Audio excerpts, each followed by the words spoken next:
Hello. Hey, how's it going? Good. Let me make my background normal. I was I was I gonna was say recording. this is different. Yeah, I was recording. I do a Dungeons and Dragons Oh, stream, nice. and Okay. yeah, earlier this morning we were shooting D&D, and that background was perfect for what we were doing Seat then. setting. Awesome. That's Yes. cool. Hi. Nice to Hey, meet you. it's great to meet you. Awesome. Yeah, it's not quite the same as an otherworldly atmosphere, is it? Just back into reality, you know?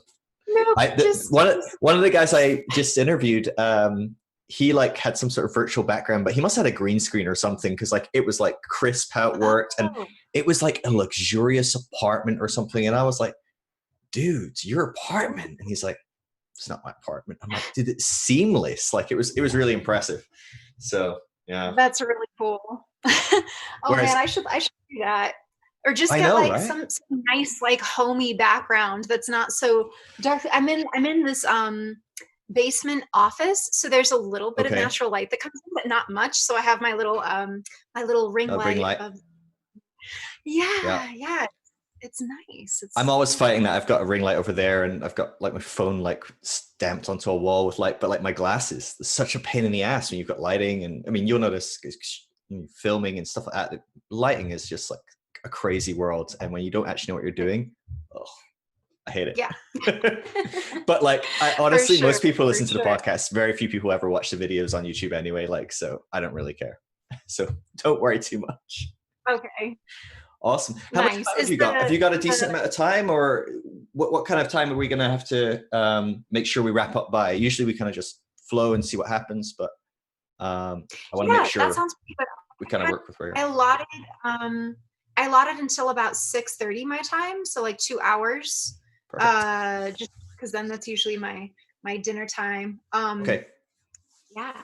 Awesome. So Well, we'll try and yeah, make sure we wrap up by then. So okay. Super awesome. early where you are? Uh, no, it's super late. It's like, yeah, midnight. So, Oh but goodness. Okay. my life is working with America, so I'm always up really late. Okay. It's just what I do. So yeah, I'm used to like waking Okay. up at like 10:30 in the morning, and my wife's like half of her day is gone. And then when she goes to bed early, I'm like, okay, back to work. So it's just kind of the balance of Yeah. working all over the world. So yeah, cool. Yeah. Yeah. Well, thank you so much for coming on. I'm like really excited because I like stumbled across your account. I had no idea who you were, and I absolutely loved the stuff you were posting, your stories, stuff you're posting. And I was like, this is an awesome person. But it's kind of I guess you do actually say who you are in your bio, but I'm like, it's an anonymous account in a sense of it's just dare to doubt. I don't know who this is. I don't know off the bat if you're male, if you're female, where from in the world you're from. And I kind of like that when I'm first introduced to someone, you know what I mean? Like where you're just like, Yeah. who is this Yeah. person? I'm just going to like the content for what it is.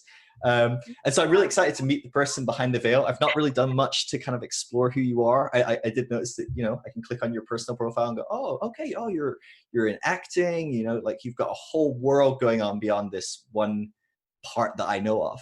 And so I thought it'd be great to kind of explore that, explore maybe some of your journey, because it sounds like you've probably had quite a journey. Sure. Yeah. Yeah. Yeah. Thank you. But do you want to That's kind of introduce maybe who you are and what you're about, maybe what you're doing and focusing on these days? Yes. So my name is Alice Greczyn. It's pronounced just like the girl's first name, even though it's spelled with a CZ in there.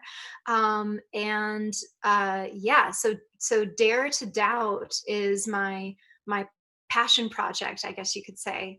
My primary career that I've had for my adult life, which I've been very fortunate to have, has been acting in TV and film. So that I started doing that when I was 17, and I'm 34 now. So it's like It's half your half life. my life. Yeah. Yeah, half my life. Yeah, and I also love to write. I'm working on a book that's hopefully going to be published next year. I hesitate to say any dates or firm things, but yeah, like it's I guess like acting, writing, and Dare to Doubt are my three main things. And like I said, shooting Dungeons and Dragons. I play Dungeons and Okay. Dragons with an Yeah. all girl Nice. group. Yeah, and we stream on Twitch. So shout Okay. out to Girls Got Glory. Follow Girls Got Glory if you Okay, like playing nice. D&D. All I'll all stick you that in the ex show notes. So people. Yeah, yeah. yeah. No, me Yeah. and my friends play Dungeons and Dragon quite a bit, and we haven't obviously since the pandemic. We've been doing a few other things on Tabletop Simulator and stuff, but we haven't really Oh, explored doing fun. DD. Mostly because I'm like the dungeon master. Usually, we bounce between a couple of us, and I just don't have time. Like the amount of time invested in like kind of creating a whole world. Oh, the time it's It's so just not something I fulfilling. have right now. So Yeah. yeah, but I do miss it. I miss that the fun that you get to explore in these worlds of like just taking on a complete alter ego and being, which I'm always I don't know if there's something really scary that I always end up being like a very dark, chaotic evil, even when I try not to be. That's kind of disturbing to me. Um, I'm not sure what that is. It's probably quite Uh, scary. Um, very much relate to that. I feel like this new campaign we started, I very deliberately am trying to make her good, but it's just boring playing the good hero we have to do that in real character. life, right? Yeah, and I feel like I don't know, but whenever I steer it too dark, I get quickly reined in. Okay, yeah. So Everyone else in is a kind of loving, holding you fun back. way. Yeah, Yeah. yeah. I try to go for chaotic neutral. So Okay. not so much chaotic evil, but my character now, actually my past two characters have been chaotic neutral because I feel like that gives me a little bit of leeway. Mm-hmm. And yeah, I don't know. I find it really fun to play the villain, and I think that one of the cool things about Dungeons and Dragons is it can be such an outlet for letting out people use it for all sorts of things. Some people use it for Sure. therapy, like to heal and have vengeance on the people who wronged them. Some people use it to explore their evil side, which we all have, and I think denying that is Yeah. ignorant and dangerous. So I Yeah. think it's I don't know. I've learned so much about myself playing D&D, and I Mm. highly recommend it. Yeah, no, it's amazing, and for people from certainly my background, not something that you were allowed to explore overly as growing up, and like that's very much something I've only played around with for like maybe the last 5 years. Like there was Yeah. definitely no room to kind of go into any of that, and all my friends are kind of like kind of post kind of Christian evangelical charismatic, and they're all like, oh man, like this is like a world we never got to play in our as a kids, and we would have loved it as kids. You know, I watched like Stranger Things or something, and I'm like,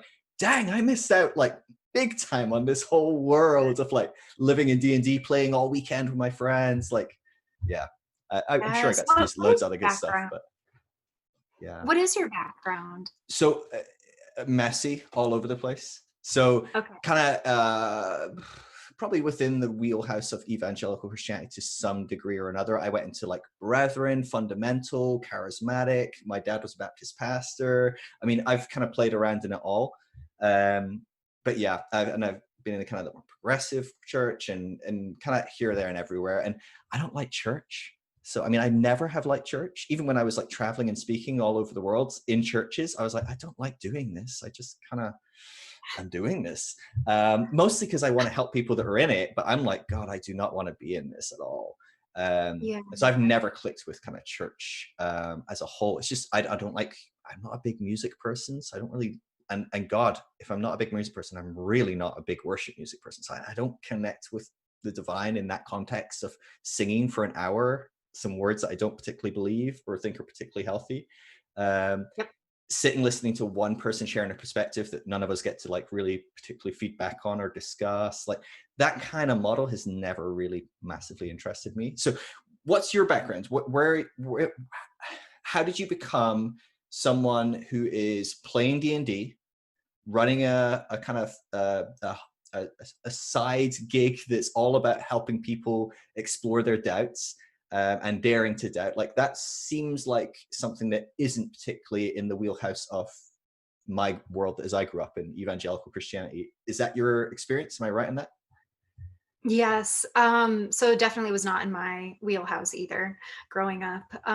Acting or Dungeons and Dragons, or helping people dare to doubt, Mm, which is tricky because we were always encouraged to, question. Like there are so many mixed messages, like use the intelligence God gave you and seek wisdom, but don't eat from the tree of knowledge. And there's just so it's.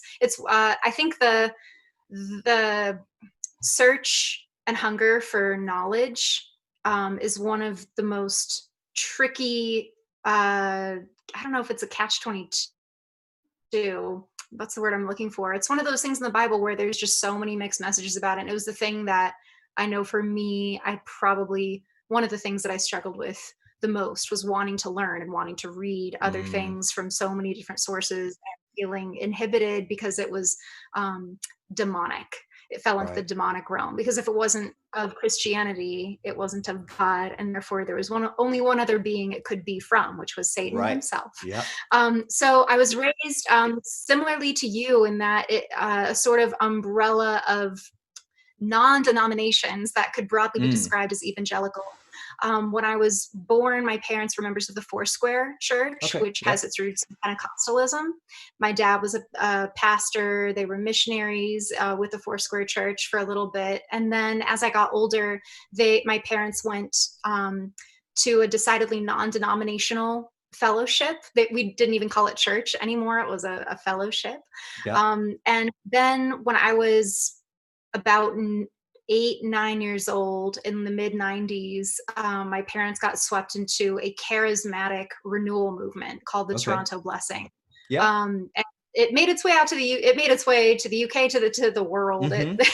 it Yeah. made I'm its way very quiet. familiar with the Toronto Blessing. Very, very familiar. So, So then it's yeah. I haven't found it get more charismatic than that. Just in the sense, for people who don't know, it's just an extreme of emotional displays of praying in tongues and receiving visions and receiving miraculous healings and Mm, falling to the floor and weeping and laughing and barking like dogs and groaning like other animals.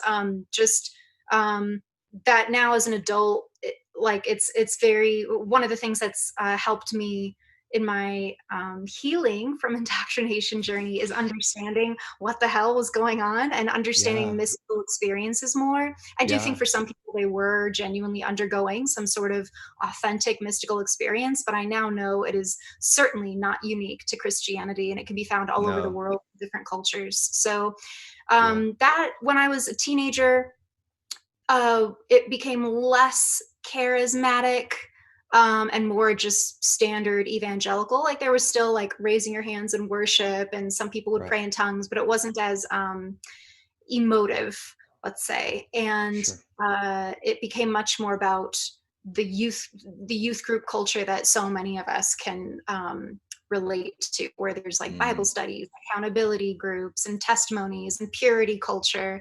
And then, uh, yeah, that's pretty much my Christian journey in a yeah. nutshell. So in that journey, were you like all in? Were you kind of like dragging your heels a bit? Like where were you at as you're going through these kind of different stages? Like while you're in like the kind of Toronto movement and like people are like, falling on the floor and like doing their thing. Are you also going, wow, like there's something going on here. This is amazing.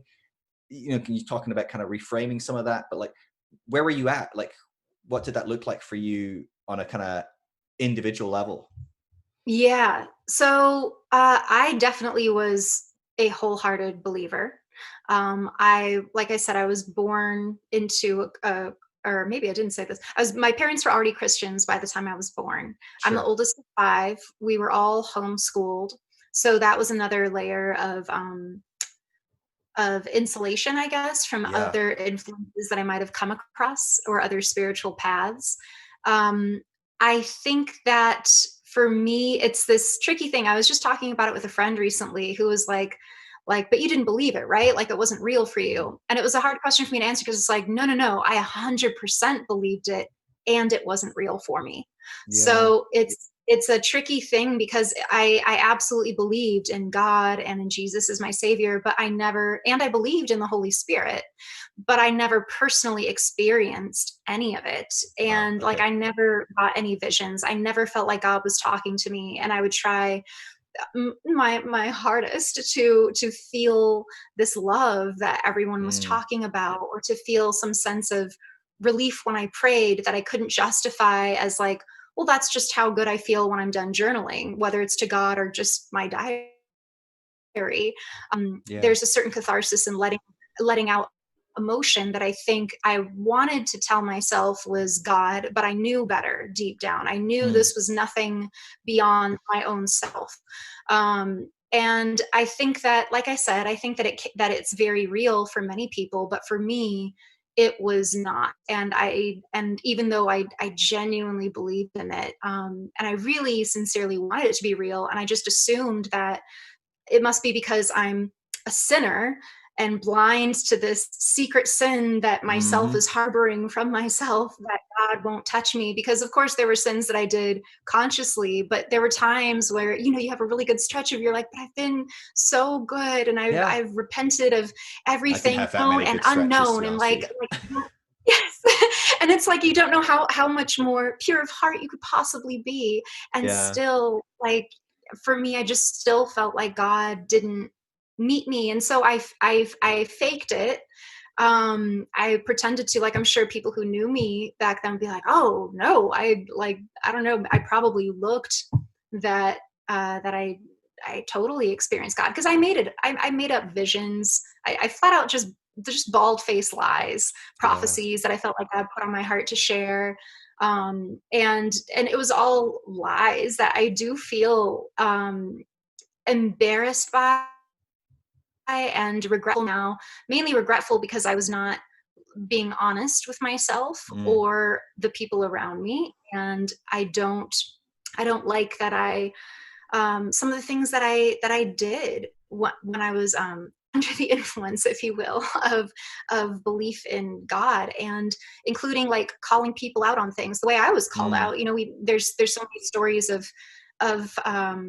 especially in like the ex-evangelical or ex-Christian community, of the times where our sins were called out in the name of love, and I'm equally guilty of that, of doing Hmm. that to others, and I feel very regretful and remorseful about that, as I'm simultaneously aware of the fact that I did it probably for the same reasons that other people are doing it, because it's a form of social survival. Yeah. And that's at least for me, that's mainly what it was.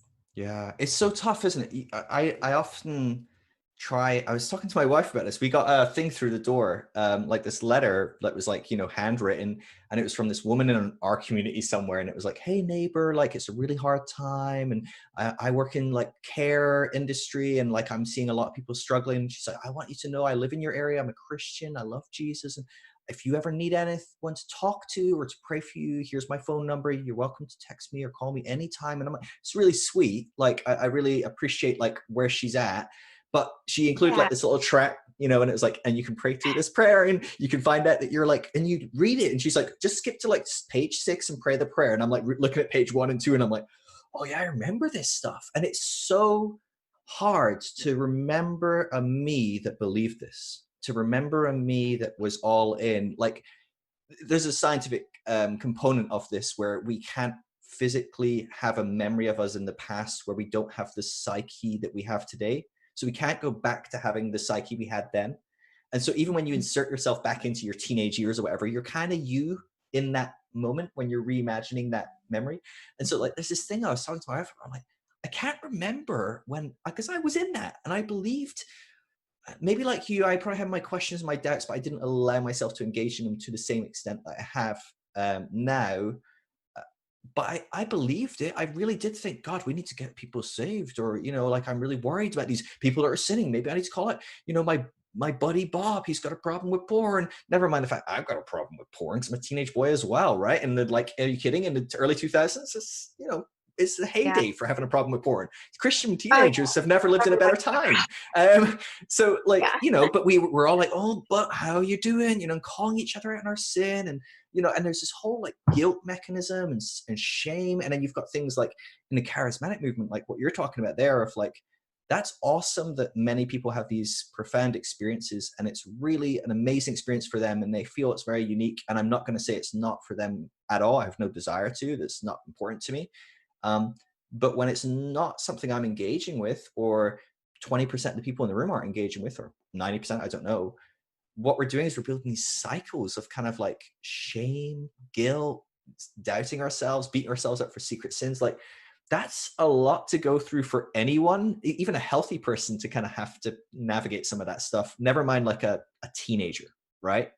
Who has no real grids Yeah. to navigate this. You're homeschooled, you're brought up within the church, like your whole world is this world. And then you are asking yourself, do I even fit in here? Is there something fundamentally Yeah. wrong with me in this?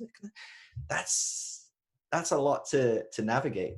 Um, It is. yeah. It is. So, And I feel so like the go ahead. perception of redemption, I think, is a big part of that cycle. Like the relief of confession is like this Mm, burst of neurotransmitters going on that like I said, I think, I know for me, I physiologically and emotionally and mentally don't feel any different, or I didn't feel any different, like letting something out to just my diary or a friend and letting it out to God.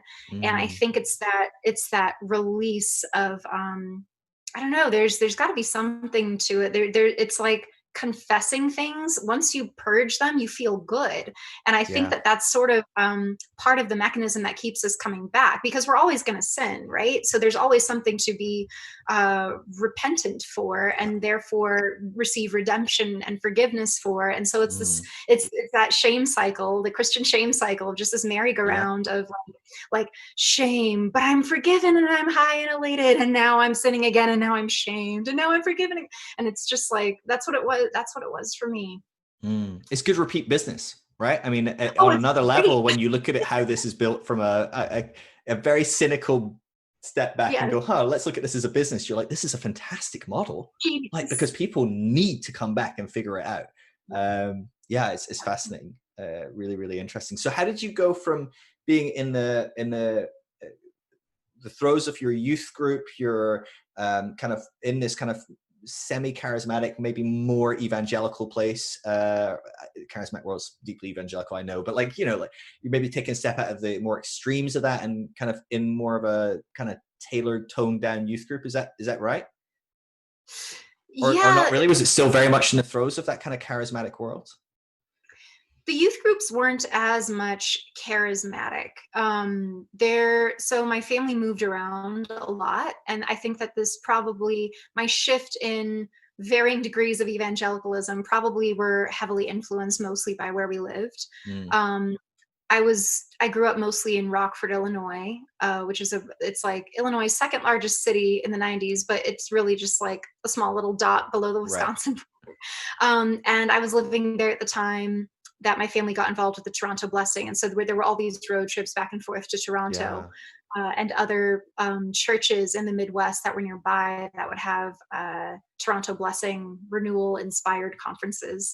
By the time I was a teenager, we settled first in Kansas City and then Colorado.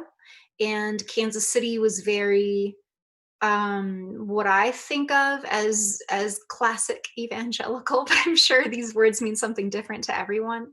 For Yeah. me, that was the junior high youth group that I was involved with when we went to Washington D.C. I believe it was the year 2000 for this event called I knew you were going The to say Call this. DC, run by Lou Engle. It's like, I mean, it's a Yeah. small I'm world, like, oh, right? you end up in Um, Kansas City. Yeah, this is going to end with like Lou Angle, Mike Bickle, someone along this kind of like lines, 100%. oh yeah, Mike Bickle Passionate was the head. teenagers. Yeah. Yeah, yes. Mike Wow. Bickle was the senior pastor of Metro Christian Fellowship in Kansas City when my family arrived, and we arrived at a time when they were going through a shift in leadership. And Floyd McClung, who was one of the people who ran YWAM, the Youth with a Mission, Hmm. for a long time, he became the senior pastor at Metro while Wow. my family was attending there. So that it was, I guess they're that whole area is renowned for the Kansas City Prophets, which Yeah. Mike Bickle I think is one of them, several others. And Lou Engle, I remember he visited our youth group and told us about this prophecy, and there's going to be a million teenagers on the Capitol Mall in Washington D.C., and we're invited to like be a part of this and like be part of it sounded like a neo-Nazarite calling. Right. And I was super stoked, and I felt like, oh yeah, my generation is the one that's like Yeah. gonna bring America back to the Lord. Dude, And that guy can get you riled up. Like oh he's got yeah. his thing. And I remember when I went to California and I went and did ministry school there, a charismatic movement in North California. And he was there the first kind of like weekend, and he was telling us about this big event. It was about the time of Prop 8, was it? I don't know. The Oh, one, I think it was probably about homosexuality, gay maybe. marriage. Yeah, Yeah. And he was probably. like, He this really. is, this is what's going on. And, we need to fast. And he called it this 40-day fast. And then everyone was going to go to San Diego or something for this huge event. I remember like doing like, no joke, 40-day fast. Like I didn't fast absolutely everything. I think I did a juice fast for like 40 days. And I was like praying and I was into this. And I was like, you can't fault me for at least being fully convinced of what I believed at the time.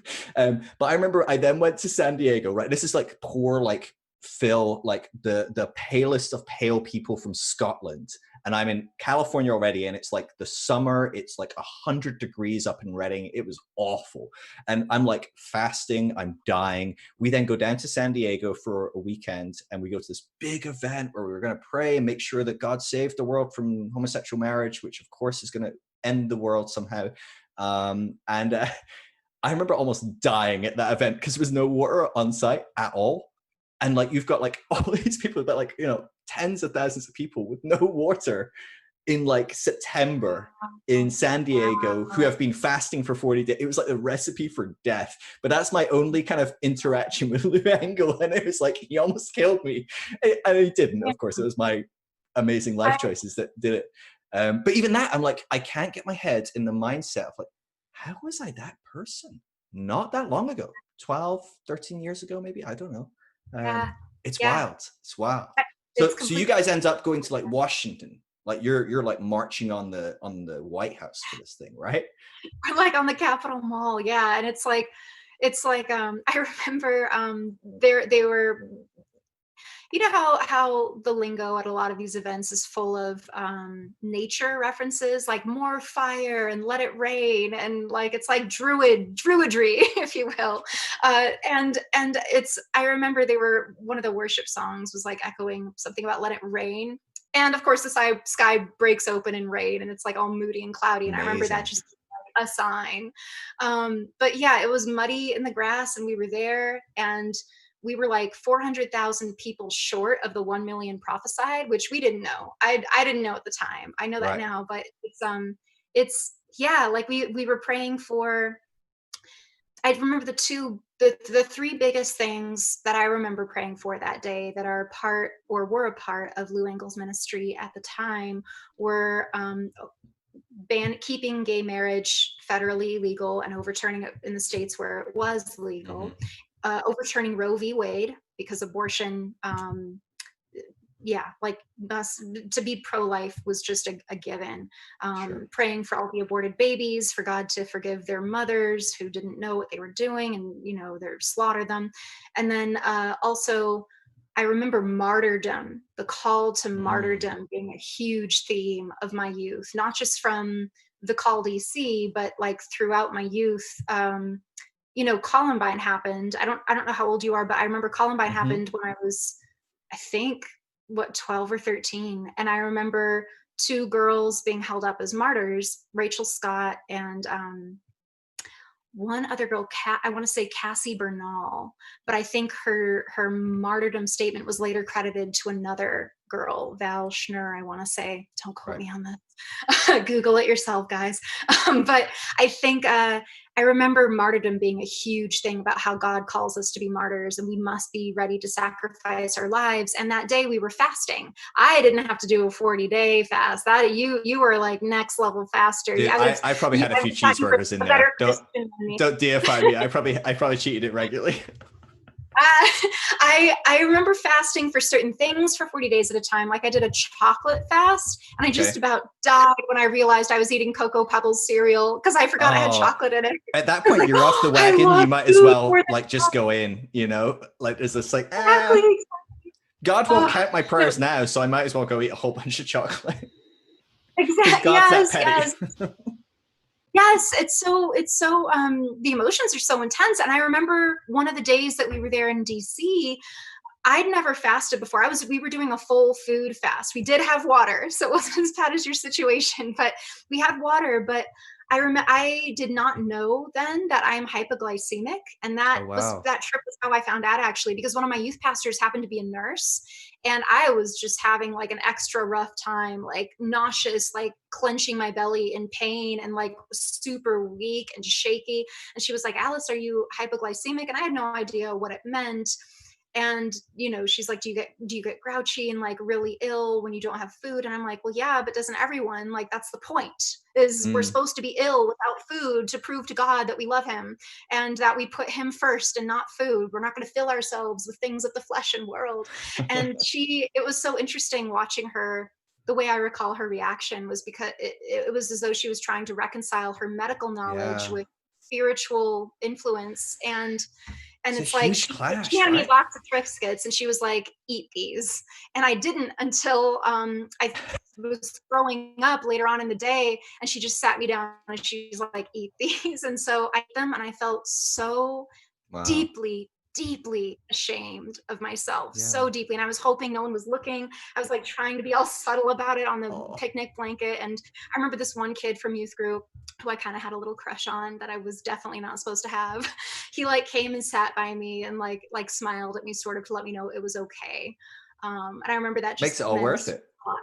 Yeah, and it was probably the crush talking, but I was probably just projecting. But yeah, it was yeah, it's interesting, the thing looking back and like seeing myself as that sincere, on fire 13-year-old Mm. girl. And like if she had any idea who she would grow up to be and who I am now, oh my gosh, I Yeah. can't even imagine what I would have done. It's just so, I would have Yeah. been so horrified, so Yeah. horrified at who I would turn into be. Yeah.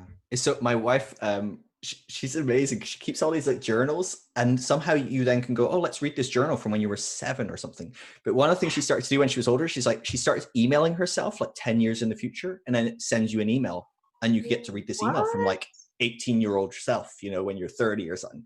And That's really cool. she went and found some, like she just searched her emails and was reading some to me, and I am like dying of laughter because I think it was the one when she was like just turning 18. She's a good Christian girl, grew up in a Christian family, evangelical kind of, that's her kind of world. And literally her entire email is like, now look, you're going to college. There's going to be a lot of temptations. You might do some really bad things, but at least keep your faith. Come on, you can keep your faith. I'm gonna be so disappointed if I ever realize, if I ever know. Like, she's just like, that is all she cares. She's like, please, please, please keep her. And now she's like, dude, I was like a bit insane. Like that was all I could think of. I didn't even care about anything else. Like anything could have happened as long as I held on to that one thing. It's just so Yeah. hard to remember. But like that's how passionate. It really pisses me off when people are like, oh, these people that deconstruct, deconvert, de-church, whatever D's or whatever they are, like, oh, they're just kind of like lukewarm, or they don't care. And the data just isn't there. Like the data is that generally speaking, it's the most passionate and generally speaking, even more senior within the church. You're more likely to do this, to deconstruct or to deconvert. And it really pissed me off how often Mm. that is the kind of the thing. Oh, these people didn't care. Oh, you didn't really care. It's Yeah. like, are you kidding me? I almost Yeah, killed like I myself not eating some Triscuits. I mean, like, I cared. you know? yeah. Yeah, Yeah. it's really, really Yeah, no, crazy. I think you're onto something. I do think that there does, anecdotally speaking anyway, seem to be a correlation between the people who took it super seriously, um, like very seriously, seem to be the ones that like maybe it's because they're the most vocal post faith. I don't know, Mm-hmm. but there Could be. definitely seems to be a large correlation between a lot of the ex believers that I've talked to. All share in common, like, oh no, I was so devout, like I Mm, fasted, I led the worship team, I did this, I did that, like I was so involved. And I think it's, in my theory is that it's partly because we take it so seriously, and we yeah, endeavor to really understand what we're speaking about, that it allow our earnest quest allows us to find the flaws maybe yeah. more than the people who don't read their Bibles. Like I just learned a startling statistic about um, how like something like 70% of Americans profess to be Christian, but only like 11% have actually read the Bible, Wow. aside from like a few of the happier sounding verses. And that Sure. just astounded me because I read the whole thing when I was 12, and I've read so many big solid chunks like since then, not cover to cover like I did then, but Hmm. like it was. I just took it so serious because I thought if I'm going to call myself this, I better know what I'm talking about. I better be able Wow. to back up my stories, back up my facts, and found just so many inconsistencies. And I have a feeling I didn't know about apologetics until I was out of Christianity, but I have a feeling if I discovered it sooner, I definitely would have like probably gone to seminary and become a professional apologist Oh, for wow. uh, for the Christian faith, just because like, and I still think it would have been my undoing. But who knows? Mm. Who's to say? My life went a different way, and Yeah. um, I do think it's interesting, though, just how many sincere devotees there Yeah. were who now have either left faith altogether or just practice a different version of faith or spirituality that's more real to them. Yeah. I think we have a lot in common where it's like most of us do seem to have been super, super devout, like we're missionaries or, Mm. they're, yeah, A lot of PKs. A lot of PKs. Like, same. Yep. um, so as one of Yeah. the things we're going to, in a next group of studies, we're putting out bi-monthly studies on the whole movement of deconstruction and things like that to try and get more data. The next one I'm putting out is going to be studying like to what degree were people, or part of it is to what degree were people involved in their churches. I really want to know, like, can we see people are more or less inclined to be, because there is some, it's not much, but there is minimal data out there, and it points to that fact. It's like, it's quite stark when you look at it as well. It's like, it's a lot of people were really involved in their churches, and people that are involved are more likely. So it's really fascinating, but it makes sense. It really, like you're Yeah. saying, like, you're going to get serious about this. Like, but Yeah. so how did you get from, you're now kind of coming out of your youth group, all that different stuff, and you end up, you could have been in seminary, you could have done a whole bunch of different things. How do you go from being a homeschooled, good Christian girl to get ended up in the acting world, which is like, I mean, like, that is like Satan, right? I mean, like, it's like, Yeah. next step, D&D. Yeah. You go into Oh, acting, into Hollywood, or like, yes. how does that happen? The slope was as slippery as they warned. I Yeah. will say that. I think so. So it happened. I was I because I was homeschooled. I got my GED as soon as I turned 16. I was already going to community college at 15, and I was planning to go to nursing school and then eventually join YWAM, Youth with a Mission, and go to the one in Perth, Australia, because they had a great nursing program. So I was also Nice. to be a missionary nurse. That's what I wanted to do. And when I was 16 or so, I was scouted at a local mall by a modeling scout. It's such a cliche 17 magazine kind of Yeah, yeah, story. yeah. But yeah, I was scouted by a talent scout at the mall, Twin Peaks Mall in Longmont, Colorado, and she wanted me to enter some contest for some giveaway they were doing for their modeling program. And I didn't win the modeling program, but they were like, "Oh, you should come in and do our program anyway, like pay all this money and do this thing." And like I fully expected my parents to say absolutely not for a multitude of reasons. We didn't have the Mm, money, and it was modeling. Like it was just so right. worldly and lust encouraging and sinful. And I didn't think that there was any way I'd be able to do it. But at the same time, God seemed to be closing the doors to nursing school, because I found out in the state of Colorado you have to be 18. Right. They changed the law, so I was looking at like a year and a half to kill before I could do the thing that I believed God Wow. called me to do. And while those doors were closing, the the local workforce program that I was getting my GED through, they had like it was like a career counseling center, and they had a budget for certain career educational, like vocational school types of things. And my mom was like, "Oh, maybe they'll fund this modeling venture," because it is kind of like a vocational school. And they did. And it was Wow. just like, what? Like, you're kidding. Like, this looks like the most quacky hoax ever, but okay, I guess I'm going to modeling school. and, and so I did. And then through that, a talent manager from Los Angeles came out to meet with me and a couple of the other kids who were there, and he'd never seen me act before. He was like, honey, I got good instincts and you have a great look and casting's gonna love you and blah blah blah blah blah. Again, I didn't even want to go to LA. I was so sick Mm, of living by the time this opportunity came, and I thought, like, my life is finally stable, I have a plan, and I feel like this is what God wants for me.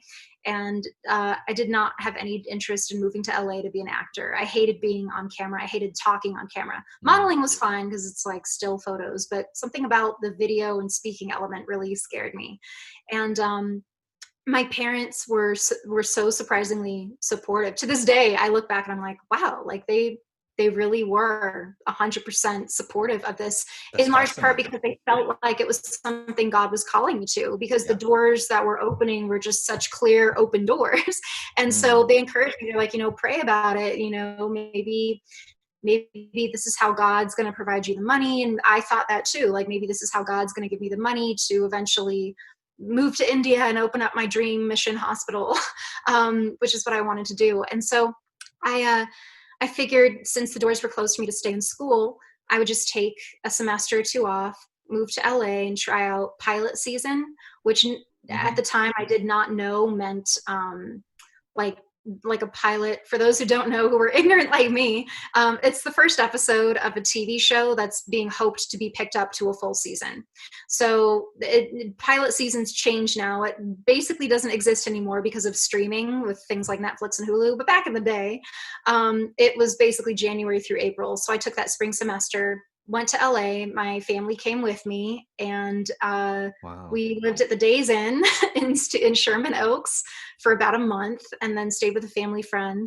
And I within a few months I started booking, which now I know is just That's insanely crazy. long. Yeah. It can take most people months or years even to just get a good agent. And because I was scouted by that talent manager, I had a manager and an agent right away. Right. And I was just super, super fortunate. And then my family moved back to Colorado. I turned 17 and they left me in LA. And I was a super responsible kid, like most of us ex super evangelicals, Yeah. super Yeah. conscientious, very responsible, oldest child, the whole bit. Yeah. And so my parents weren't really worried about me getting in trouble or anything. And I didn't. Like, I Right. called them the one time that I was going to get drunk, because I kept going out for all these characters having to play drunk or high, and I'd never been either. And I was like, just so you guys know, I'm going to drink rum with my friends tonight, just so I know what it feels like. Um, That's it so funny. challenged me a lot, and I couldn't. There were so many moments. I remember I had to swear in my first audition. I had to say fuck, and it, like, I was like choking on the word in my mouth. And characters that were like having sex with their boyfriend, or that were wearing tube tops or spaghetti Mm, straps, like these things that I had not been allowed to wear. And so I felt like either Satan's really testing me, or God is calling me to like be a light in the dark. And to do that, I have to like go into the dark so then I can be a light. And so it was that same year, and this was the beginning of my deconstruction, as they say. A guy from my youth group back home had coincidentally moved out to LA, which of course at the time did not see as coincidence. It was clearly a God thing. sure. And uh, we were really good friends. We never dated or anything, but one day he said that God had shown him that I was his future wife.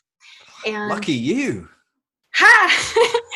And he was 20, I was 17, and so Gosh. we were young. But where we're from, it's really not that No. uncommon to like get No. married right after you graduate high school. In which my case, I'd already technically graduated high school, but we figured we wait until I was like maybe 20 or 21 to officially get married. But the really trippy thing um, was that my dad and his mom said the same thing. And for anyone who grew up reading I Kissed Dating Goodbye or When God Mm, Writes Your Love Story, that's just the evangelical courtship formula: is you yeah. don't date, not, I mean, having sex isn't even on the table. So like No, no, you just, no. Like holding hands and kissing is like the no, big discussion. We're not even gonna like no, that's not even a possibility. no. You save your first kiss for your wedding day if you're like a true, yeah, if you're like, so like I was doing all the right things. I was waiting. I'd never held hands with a guy. I had my first kiss in acting class and like wept and wrote a letter to my future Oh, husband full of guilt about it, being like, please understand, this is what God's called me to do. It wasn't me kissing him. It was my character kissing his character. But I really struggled with like all those purity culture things. And then by the time this announcement came into my life, it was like, well, yeah, this is how it was supposed to happen. The only part that didn't match, though, was that I did not have romantic feelings for him. And I was right. always told that if you are faithful, God's going to fucking bless you. Of course, they didn't say that, but God's going to reward you with this epic love story that's going to defy all your romantic dreams. And, you know, like, of course, he'll be attracted to the person God has set Mm, aside because God wants us to enjoy sex, but in marriage. So it was like, it just did not, I felt so betrayed, yeah.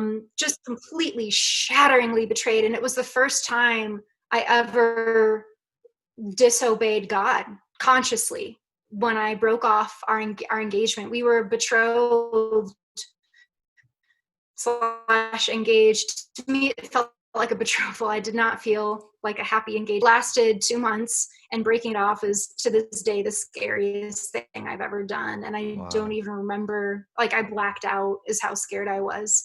Wow. Um, because it wasn't just ending the betrothal, it was disobeying God and therefore stepping Right. outside the umbrella of his protection and letting Satan have me. Yeah. And it felt like, yeah, it literally just felt like saying, Satan, here, have me. You know, my life is yours now, because I'm consciously going against what God's will is clearly for me. So 3 years later, like for the next 3 years, I forayed into a more liberal type of Christianity that um like my faith, it was like a very slow evolving, where like I just Mm, stopped going to church first and foremost. I was like, and that was one of the things that my ex fiance and I fought about, was he wanted me to go to church and premarital counseling with him, and I was like, I don't want to go to church, and God says I don't have to. I have a personal relationship yeah. with him.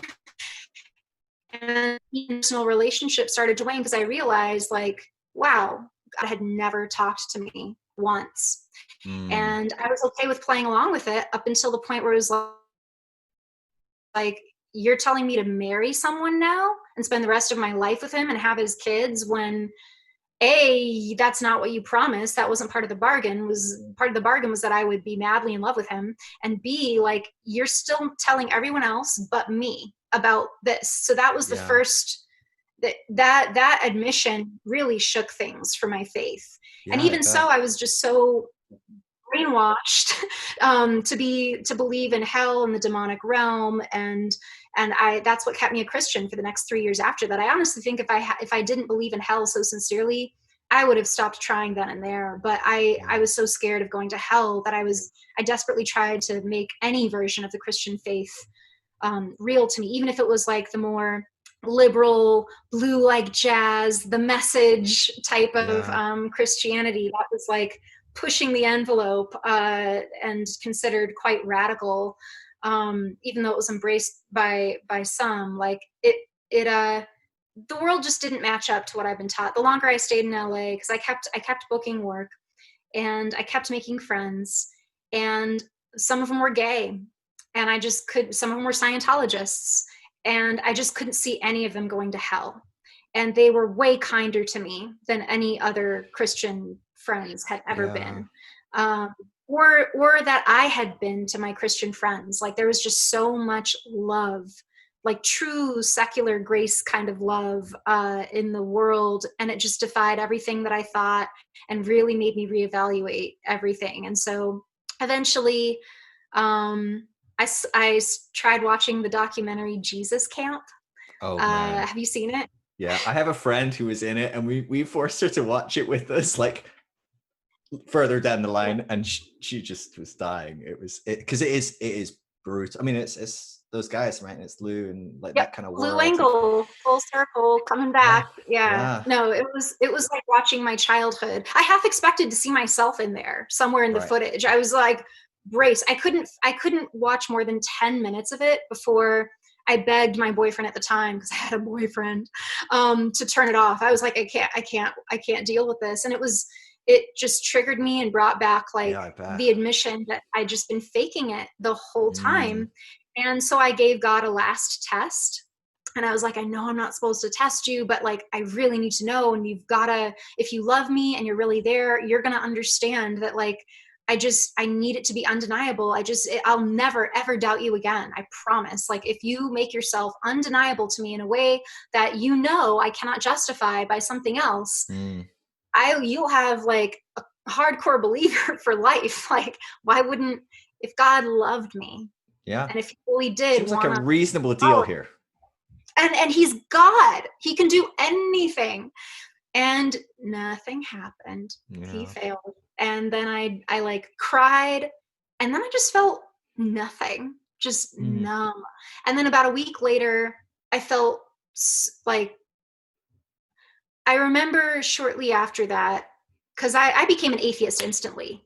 Um, there was nothing else for me. I know some people, God is still real to them, just not the Christian God. But for me, there was nothing, and I mm, tried. I looked into a lot of other spiritual paths, and like everything from like Buddhism, Taoism, vague New Age spirituality, mainly. And I just, for me, I recognize the same muscles in my mind trying to like hmm justify and rationalize it, and they all required faith in something that was not genuinely real to me. So mm, therefore, yeah, I was done lying to myself and tricking myself and making things true for me that weren't. And so it it just kind of, yeah, I switched, and I felt really free for like about 2 months. And I just wore whatever I wanted, and I drank too much, and I just had fun. I read all the yeah. books I wanted to. Like, I just really enjoyed my free. I celebrated Halloween that It year. sounds like the most amazing, like, evangelical rebellion I've ever heard. It's like the It most was pretty awesome. PG-13 rebellion.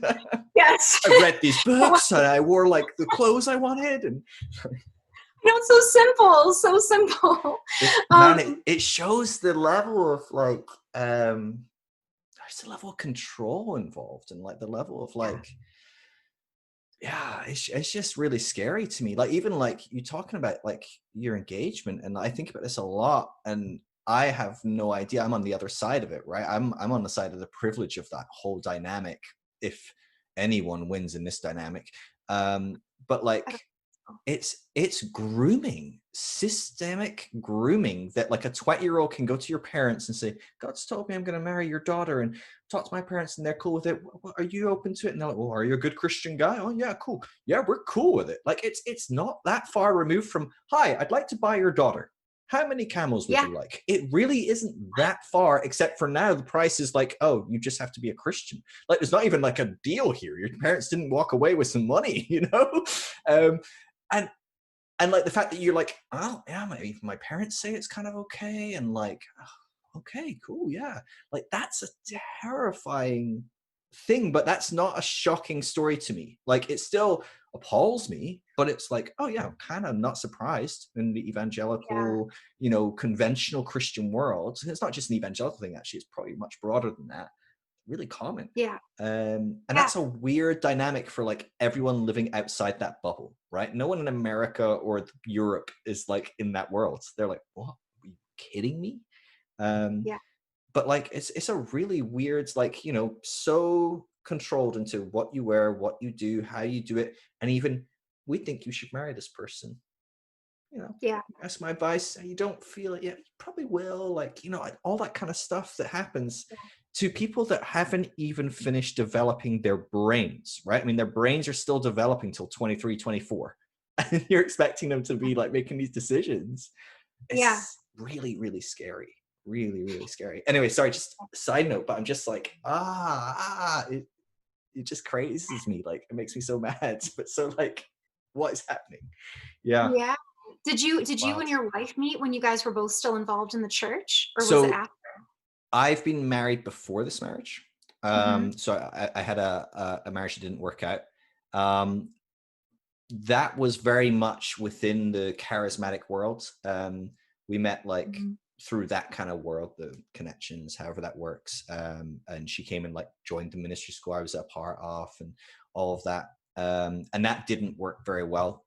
My wife now, we actually met on. I was running this weird dynamic where the stuff I do is predominantly based around the Christian world, even though most of the people I'm working with are now post that, whether they still consider themselves to be Christian or following some sort of path of Christ, or if they're mhm, agnostic, atheist, whatever, of different faith, mhm, that doesn't really bother me. But they all have a kind of tradition of coming out of some form of conventional Christianity. And for me, I was like looking at who do I want to be with long term.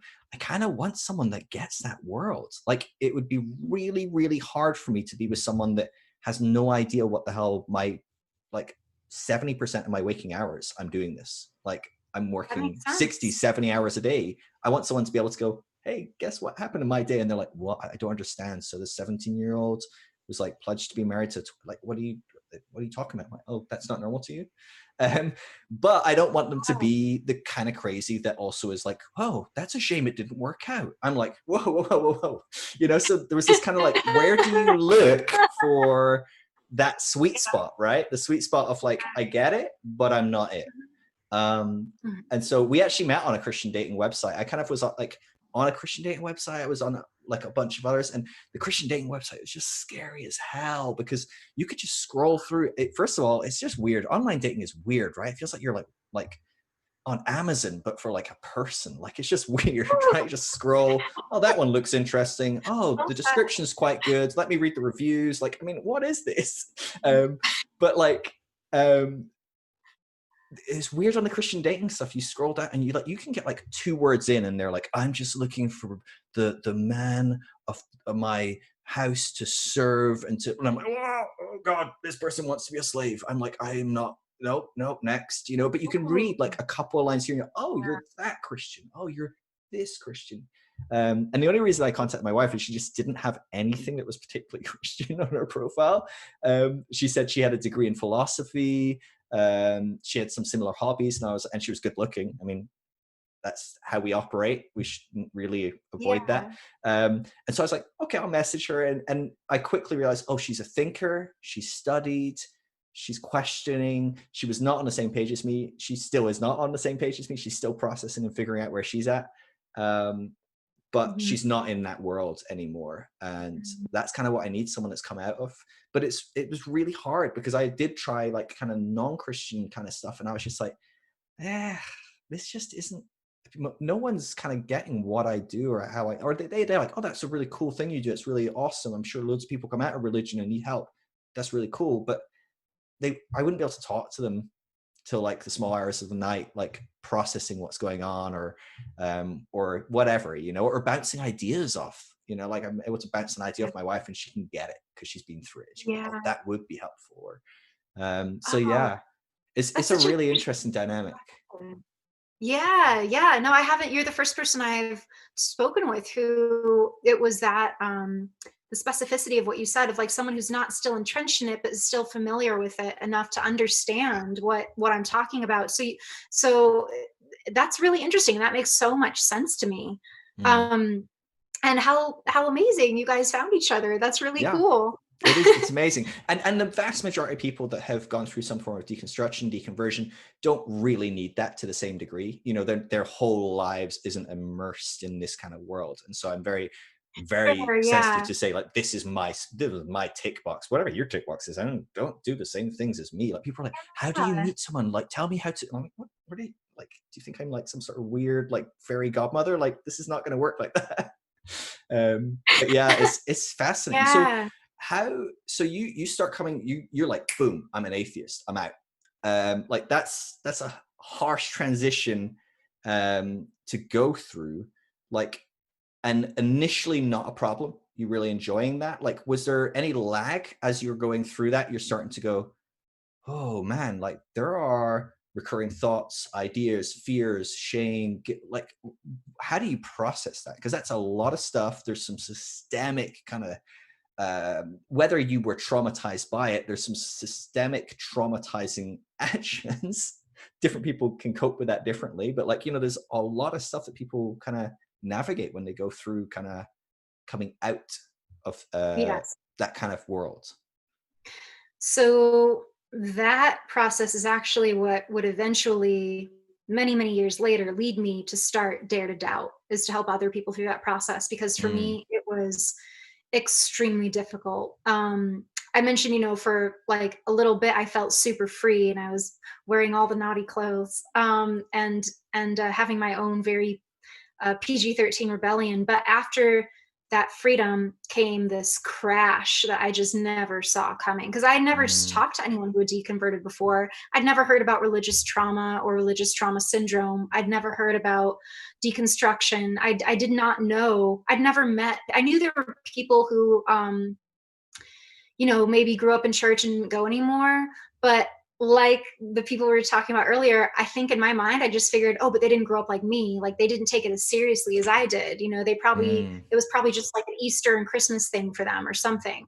And so after that 2 month of freedom, I started having panic attacks, and I had no idea why. I thought at the time it was because I'd moved, and maybe I was just unsettled being in my new place, because my mind was desperate to grasp some sort of reason why every time, and it would only be at night, which is peculiar, but every night I wouldn't be able to sleep. I would just be, um, I mean, it got bad, like self-harm, suicidal mm. bad, where I just needed it to stop. And I would like have auditory hallucinations, probably from the sleep deprivation at that point.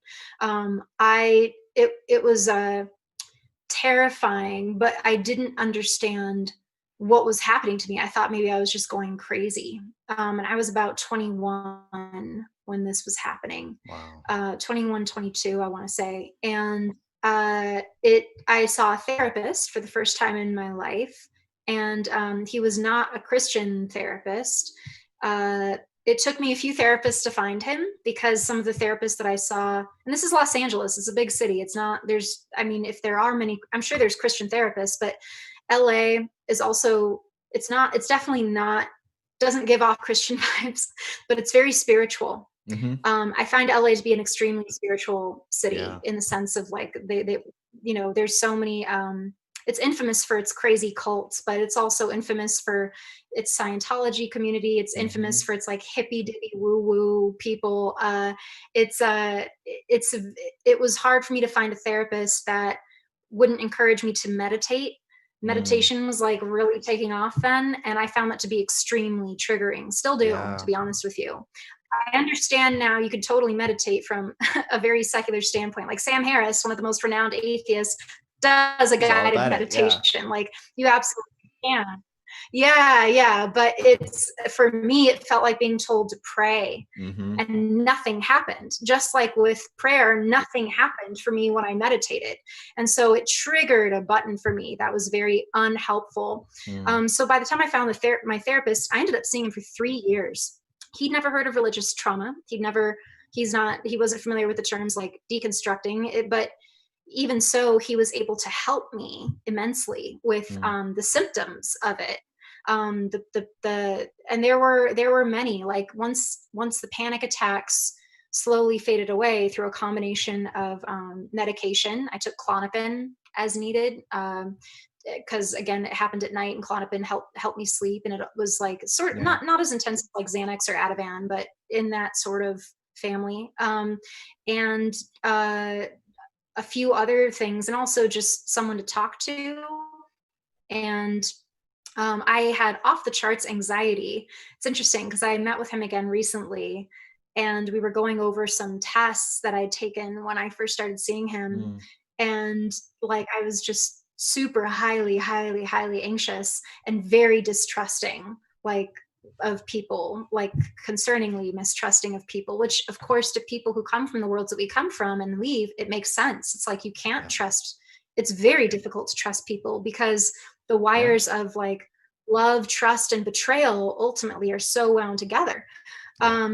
And so I did therapy, like I said, for 3 years, and I still, even though I knew I was an atheist, I still really tried to be open, and I'll still be open-minded. Like, I'll hear anything new at least once, but and not to sound arrogant or like I've come across all the ideas, guys, but like by now I find that new spiritual ideas seem to have something in common with something else I've heard, so it's easier to Yeah. filter out and be like, oh, this just sounds a lot like astrology, or oh, well, this sounds like that, and so I no longer need to like delve as deeply into it to know, Mm. this would require faith on my end, some element of faith or belief that I'm not willing to force. So I stopped there. But for my early mid 20s, I definitely still tried to explore.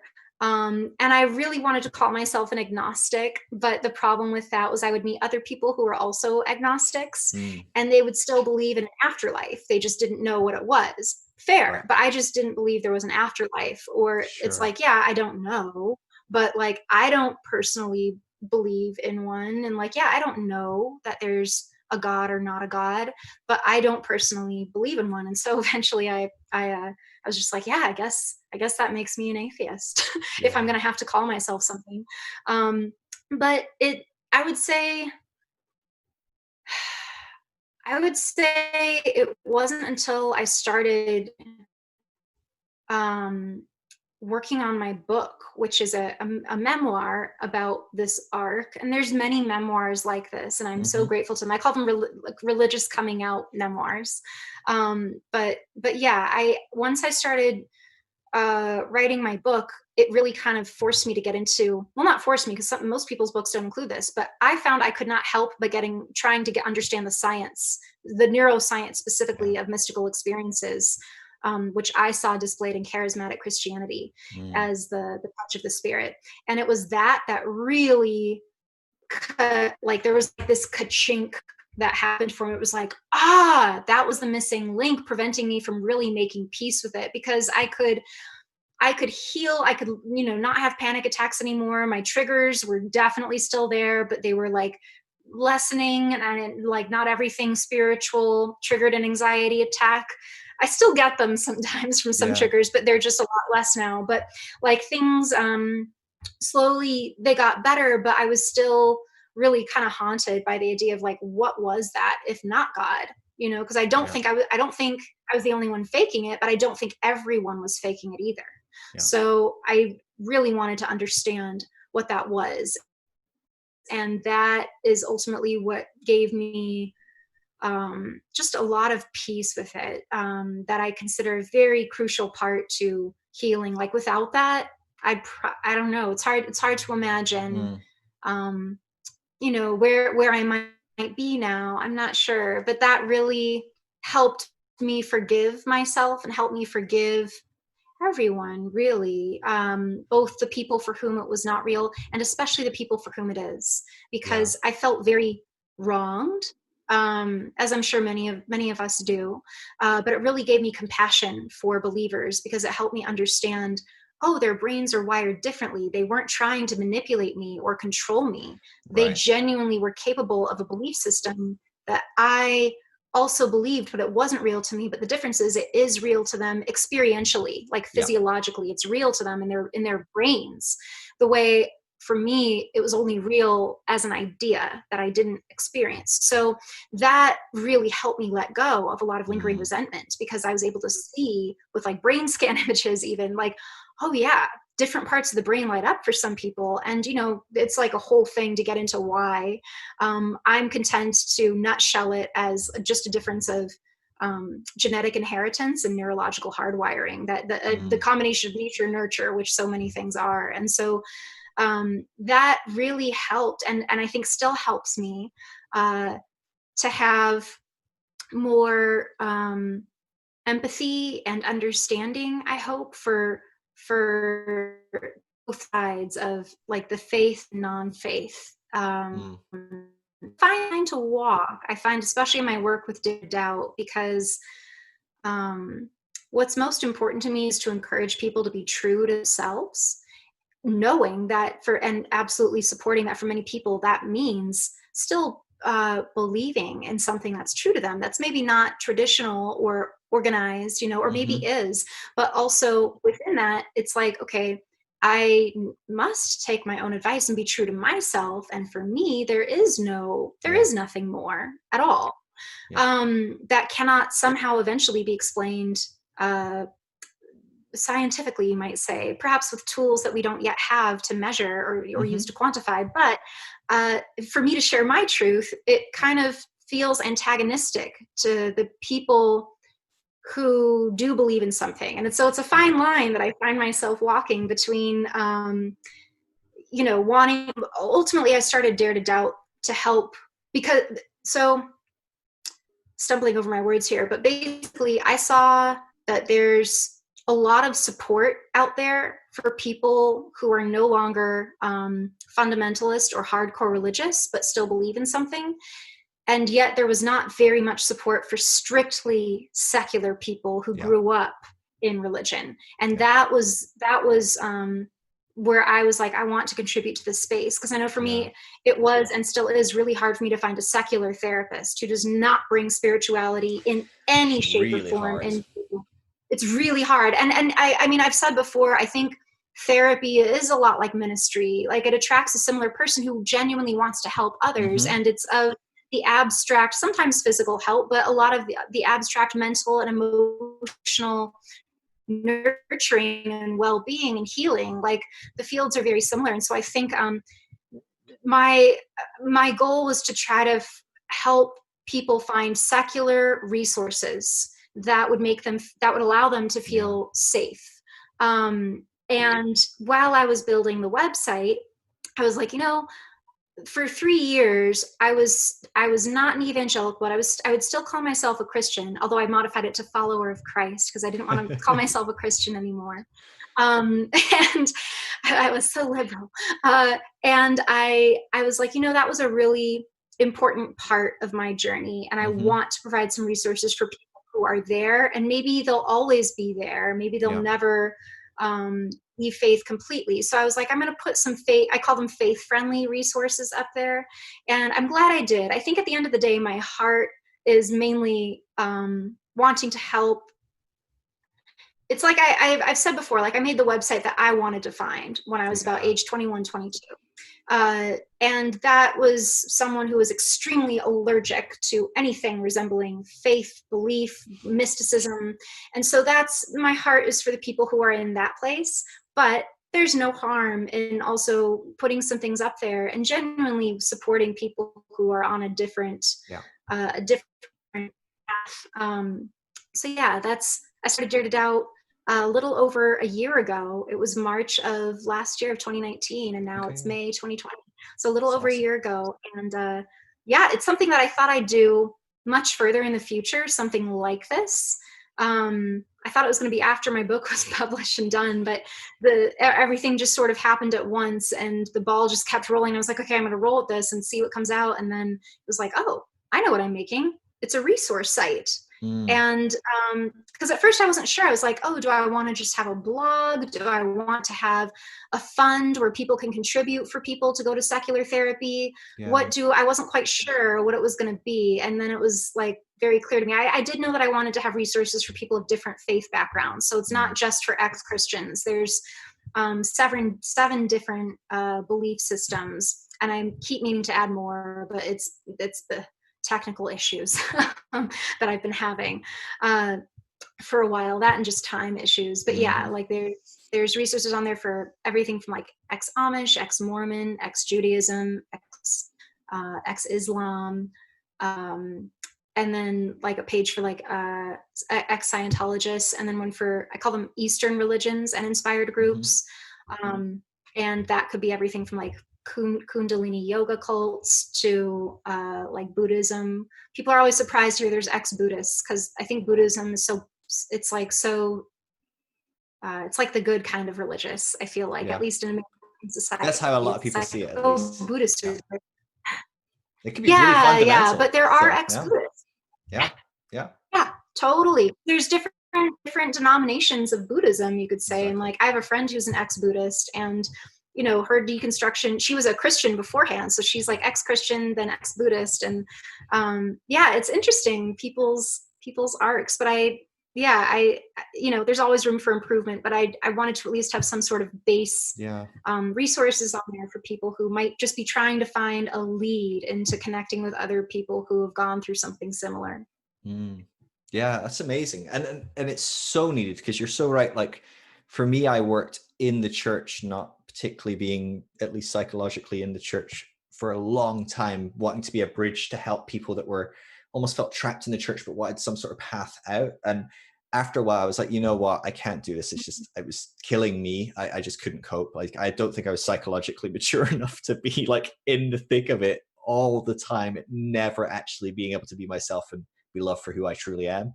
Um, Maybe aside from a few people that knew secretly who I really was. And so I kind of came out and I was like, okay, there's this whole world of people that have left that need some form of help, and someone to just sit with them and chat with them and be there for them and give them resources and give them just encouragement, right? But that there's a whole Yeah, nother level of people that I think there's a lot of people in that wheelhouse. There's nowhere near enough. Like people are like, oh, I'd love to start a blog about this or something. I'm like, are you kidding me? They're like, this is the fastest growing movement of religiosity or spiritual direction would be a better way to say it. This is the fastest growing movement of people leaving organized religion. Is the fastest growing movement in the West. There's no question about it. It's huge. And generally speaking, about 75 to 80% still hold some level of spirituality. So it's quite a high amount. And so there is a great need for yeah, like these people to be guided, helped. And yeah. as much as like I'm loath to use this term because it's like a trigger word from hell in many ways, that they need someone to pastor them in the sense of just I know being there what and you just going, mean. I'll sit with you, I'll talk with you, I'll listen to your pain and your awful story and just go, I'm sorry that happened to you. And if you ask questions, I'll be happy to say, here's some stuff I've learned from my experience, but I'm not going to tell you any. This is the thing that really pissed me off, is like how many people go, oh, look, an opportunity to tell people what to believe. And I'm like, this whole movement is a rejection of people telling them what to believe. And so I Yeah, think the importance is finding well said. people that will be in these areas to go, hey, I'm not going to tell you what to believe, but I'll hold your hand and walk with you. And I think but for that 75, 80% of people that are still wanting to have some level of spirituality, which is a complex word anyway, because many people that completely give up on anything would probably still fall into many catchments of deeply spiritual. I'm sure that you would probably qualify as deeply spiritual in some ways. But those people desperately need safe people that are completely disconnected from any of those associations. The problem I find is like I'm working with people that the whole spectrum. I work with atheists and agnostics all day, every day. And yet I work with a lot of people that are still like, no, I love Jesus and I want to figure out how to love Jesus, but not be that. And it's like, Mhm. how do you even resource people on that spectrum? You can't please everyone. And so I love having resources like yours to be able to go, hey, look, if this is just not working for you, if following me is just too triggering, because occasionally I'll post something that's helpful for the people that are still trying to frame Christianity, delete me. I Yeah, don't care. Like, I really don't mind. Like, follow someone like Dare to Doubt, follow some of these other movements. It's so exciting to have those kind of resources to give people. Like, it's yeah, really exciting. And there just isn't enough. It's an amazing, it's a great niche, right? I mean, it's a good place to be. it is. It is. It feels. One of my friends, when I told her that I had started Dare to Doubt, it was before I really launched it. She was like, "You are so in your lane," and like it was, and she meant it so like a compliment, Yeah. like I'd found what if I believed in callings, it would be a Yeah. calling, but like it was like, yeah, I have found my lane, at least for this chapter of my life. I don't Yeah. know how long I'll be involved in this space, but I mean, it's always going to be part of my life story. So imagine I'm always going to be involved in it to the element, like what you said, when you do come across someone who's been through something similar. It's been such a privilege to talk with them. Like that was one of the other primary motivating factors for me too, was working on different TV or film sets and meeting other actors or makeup artists or hairdressers or gaffers, like other crew members and castmates who like it would turn out like, oh, they were raised like they were raised super Baptist, or they were raised super Mormon, and we all had Mm, these huge life-changing arcs in common, but many of us had never even verbalized it out loud. It was yeah. like they'd hear like a keyword of like I'd say, I don't know, so for example, being like, oh yeah, like the time I was slain by the Spirit. Most of the time that phrase just goes over people's heads and they don't know what it Big time. means. But the people who know, they're like, wait, what kind of church did you go to? And I was like, oh, it was like this. I I went to a church like that. Did you listen to bands like the Newsboys and Delirious? And I was like, yep. Acquire the Fire, yep. YWAM, yep. And it was like, oh, and then just this torrent of people need to share their stories. Like it's I shouldn't say everyone, but like so many of us really benefit from the catharsis of Mm, being heard and having absolutely. having a place to share their story, because very few people ask. It's very politically incorrect to Yeah. criticize religion, Yeah. unless you're like an ultra left wing person criticizing the evangelical right wing people. It's like it's for the most part people want to be, and I think it's coming from a very good place, very sensitive to people's cultural differences and spiritual beliefs. But something to be said, because I've just seen it, I've experienced it, for being able to rip apart an ideology and the people involved and be like, this is what it was, and this is Yeah. what happened to me, and this is how I ended up here. Like there's something so powerfully healing in that, regardless of where you might end up afterward. And I feel like I was having conversations with so many people in like private, and I was like, wow, like you said, there is this growing niche of people who are experiencing such similar journeys, and the fact that we all can connect with each other now if we want, like Mhm. I honestly feel like even if there had been um like recovery groups, you might say, or meetups that I could have done with other ex-Christians, probably for the first few years after I stopped believing in God, I would not have wanted anything to do with them. I Mm. think the healing journey is different for everyone. Like I've interacted with people on Twitter who are like, I just celebrated 1 year not being a Christian anymore, and I don't know how I would have gotten here without this support of this community. Mm. And I think that that's so cool now that we have that. And I also think that there's many people like myself who are going through that journey, are not ready to talk about it with anyone yet, don't want to be involved with groups because they're so group allergic now, Yeah. which I get. I'm still very Seriously. group allergic. Yeah. Yeah. Yeah, like movement allergic. So it's like I get that, but just if they're alone one time and they just like want to maybe read something and not talk with anyone, or if they do want to find a therapist, or they would like to call an anonymous hotline and just vent, like Mm. there are there are ways you can do that. You don't have to join a hashtag and share your story Right. publicly. There's so many ways that you can privately on your own. Just know that you're not alone. There is so Mm. much light at the end of the tunnel that it's I don't know, it just feels really good to Yeah. have like just a small little sliver role to play in this I hesitate to call it a movement, but this exodus, if you will, Mm. of people leaving.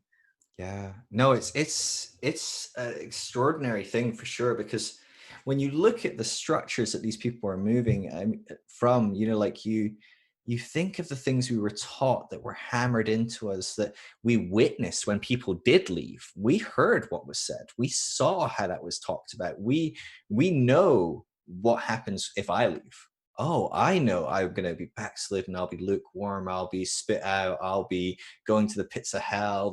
There'll be no saving me now, that Satan will grab me, that I'll be deceived, that my heart will get hardened, and then I won't even be able to hear God, even if he wanted to say, like, all these things. And you get alienated from the community, you get turned your back on. I guess it's an interesting dynamic for you, is that you'd moved away from your community and went on this in a new place, in a sense. Like, that's a really, it would probably been very hard in many cases, but in some cases probably softened the blow to another degree, where you weren't in the midst of your small town in Illinois. Well, I guess it's not small in Illinois, but generally speaking, where, you know, everyone knows that you're a Christian, and suddenly it's like, oh, I'm not sure that she is. Oh, well, we can't talk to her anymore, or we shouldn't be friends with her, or we shouldn't, like, you know, don't invite her to that, or like that's so you go through these things, and to suddenly just have someone go, you're not crazy, you're not alone, this isn't the devil, it's not spiritual attack, it's not God judging you, it's okay, you're doing a really brave thing, I'm really proud of you, like that.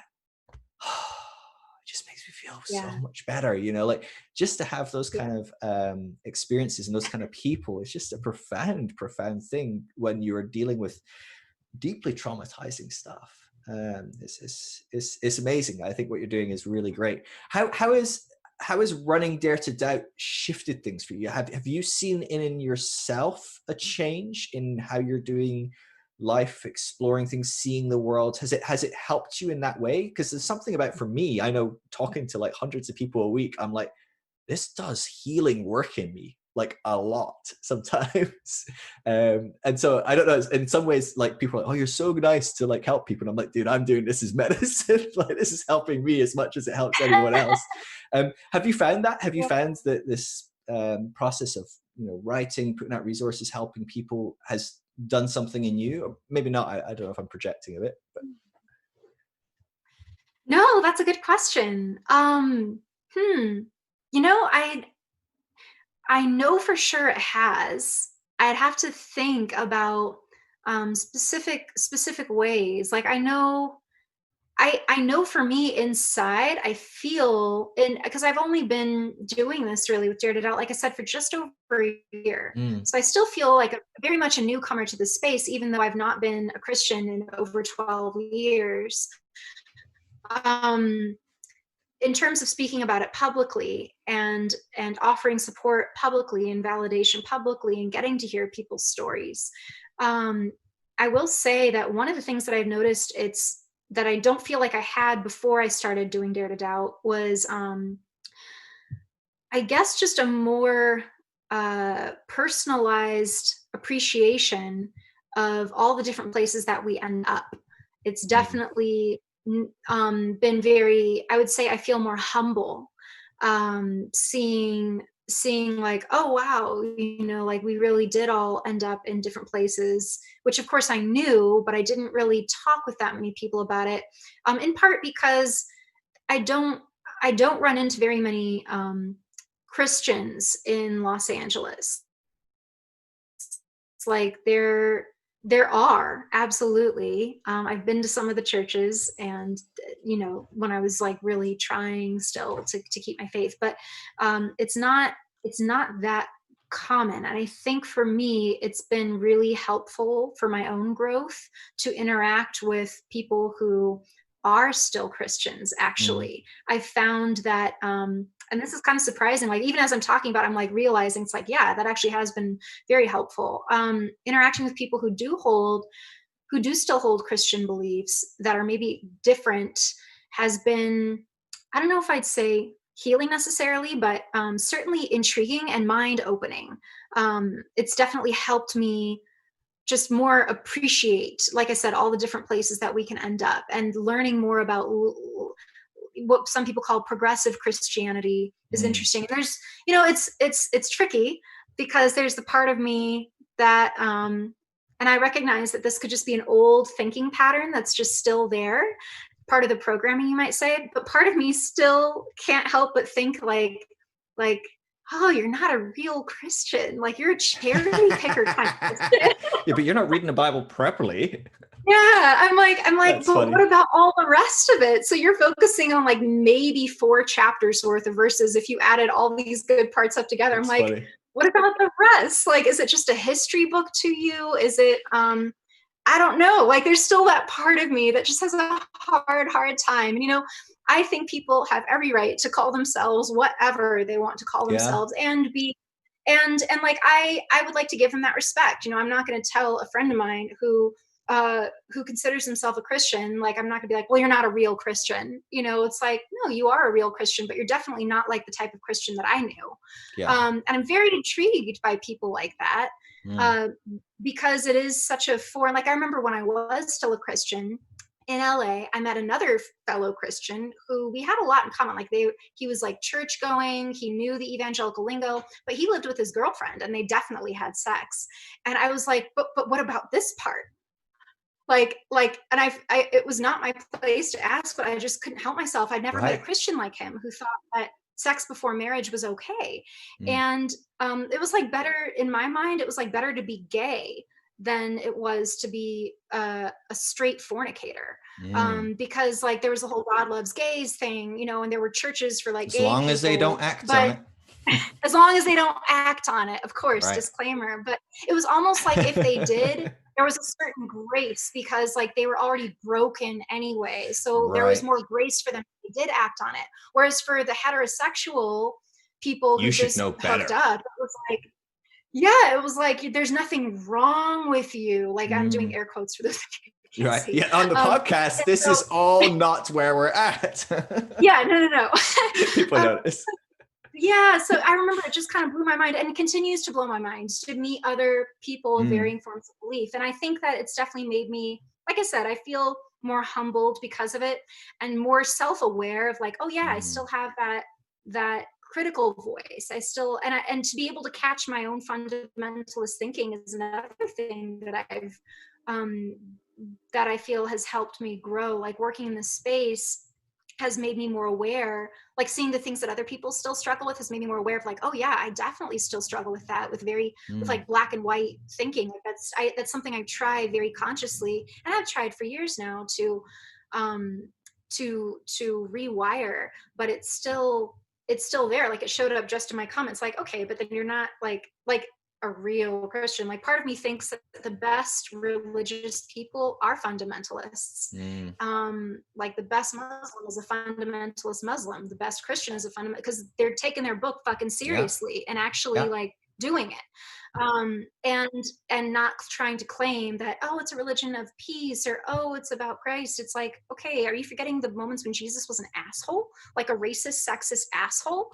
Like even if you do try to keep it just about the Jesus story, there's Mm-hmm. still holes that A are like, lot of stuff to okay, but figure what out. about this? Yeah, a lot of stuff to figure out. And I'm like, and to be fair to myself and other people who think like this too, it's like, okay, maybe you could argue it's still fundamentalist thinking, or maybe you could argue, no, that's just rational, that's just logical. It's Mm-hmm. like there is an omission of those dirty parts. How do you explain that? From a sincere place, not necessarily a fundamentalist, like you Mm. either have to believe it all or you don't believe any of it place. Like it's a fine thing that I'm always checking in with myself about, like, oh, Yeah. am I being fundy now, like fundamentalist now, or does this feel genuine? And I think a lot of the times it's both, to be honest. Mm.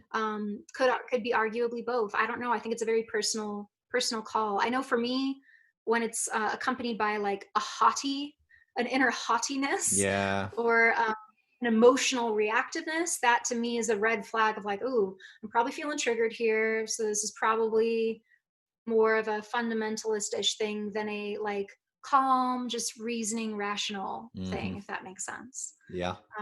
So yeah, it's making more self-aware of things like that. And I feel I found a lot of cool resources that I didn't know about, trying to find Mm. resources for everybody else. Yeah, of course. And some of them I've like taken advantage of, and some of them I'm like, oh, that's not for me, but this could be great for someone else.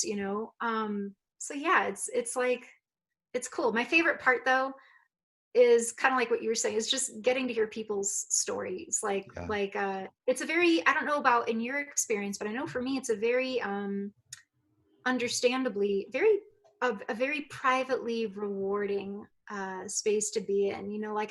There's so many people that will DM me messages privately way more than people comment publicly, and of course, because a Mm-hmm. lot of people aren't ready to come out yet, Yeah. Big time. as a doubter or someone who's left completely. And so those messages just mean the world to me when people feel like they've found a safe place to share what they're going through. Like that to me is my favorite part, just getting to learn about people from all different faith backgrounds, um, sharing these similar arcs. Like, I love our differences, and I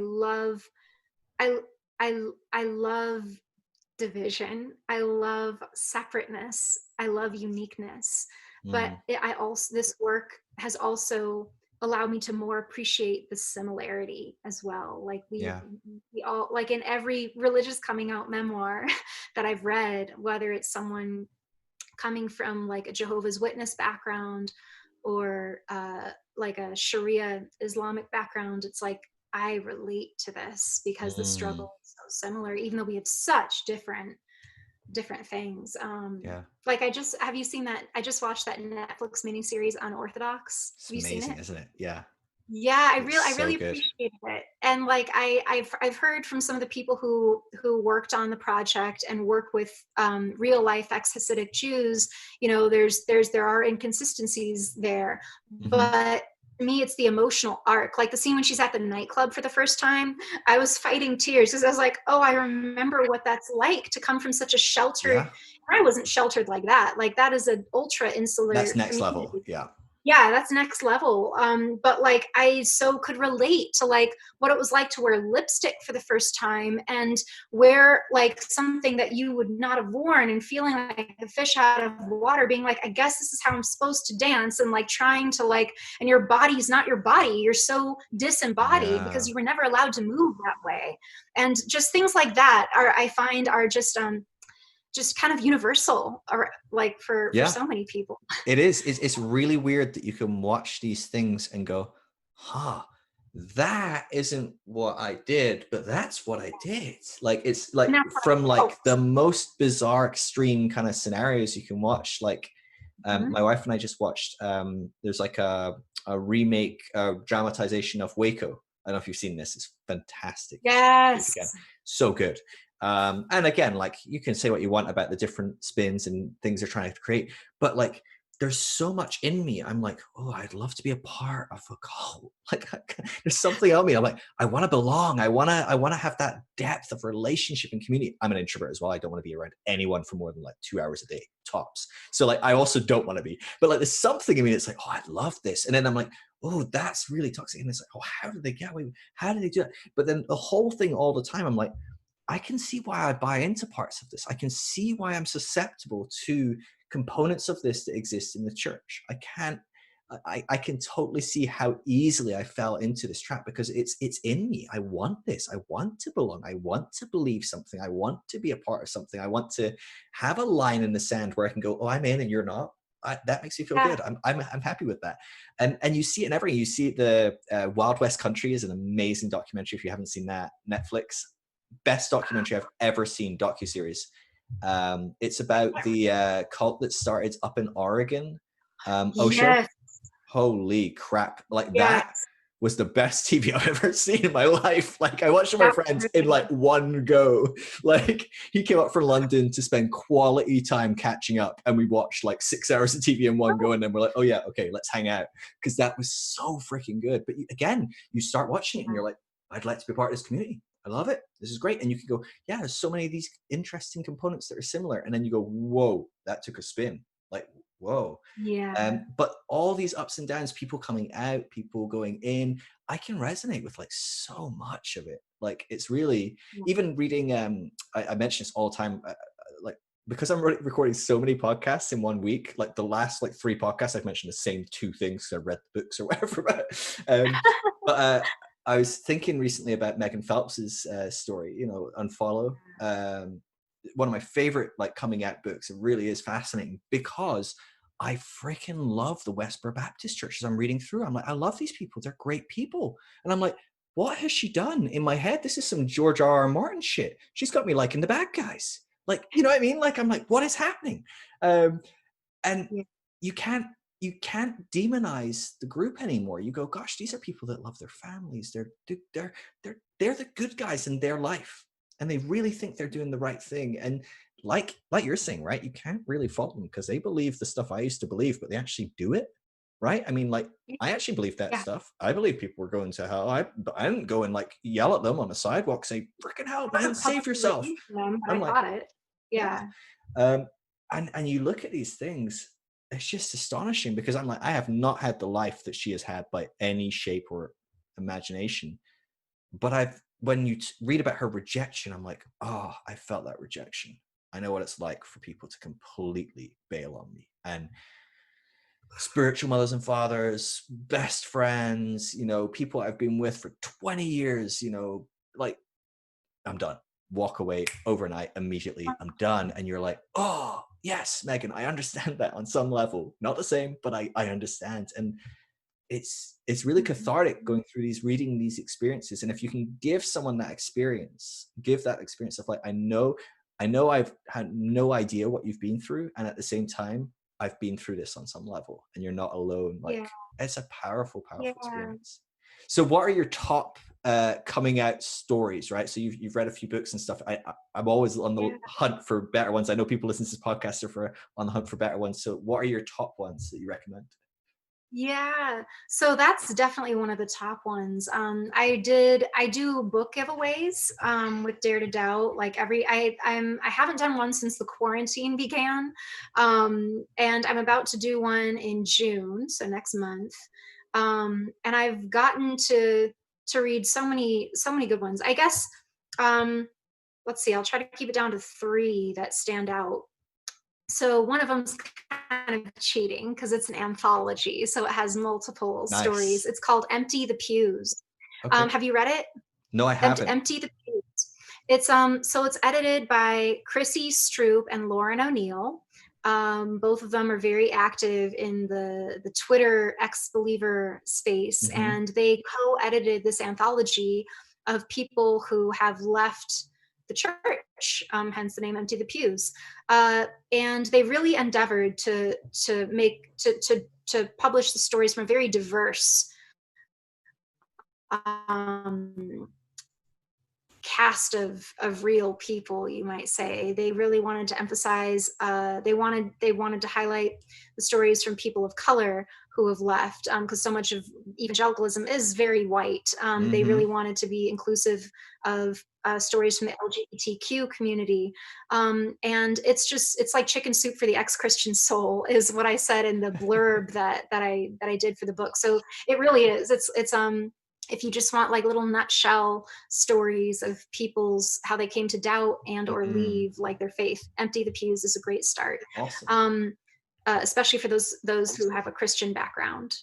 Yeah. And then Megan Phelps Roper's Unfollow, I'd say, is profound for a number of reasons. Her journey is so especially unique, to go from being one of the most infamous hate groups, Hmm.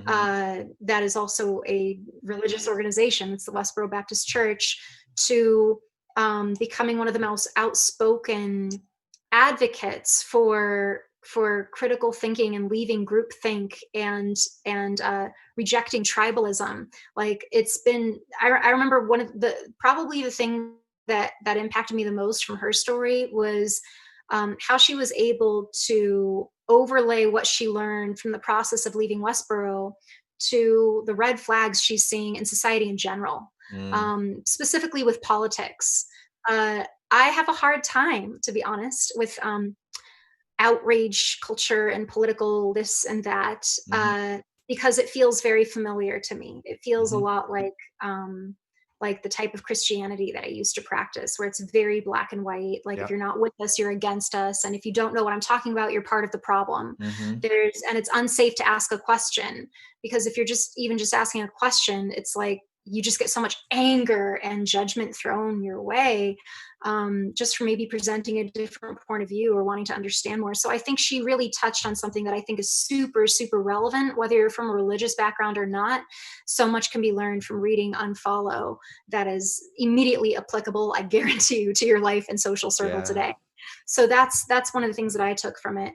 Another one this is just one that's just in the forefront of my mind. There's so many, it's really hard for me to I narrow it know. down. Troublemaker by Leah Remy.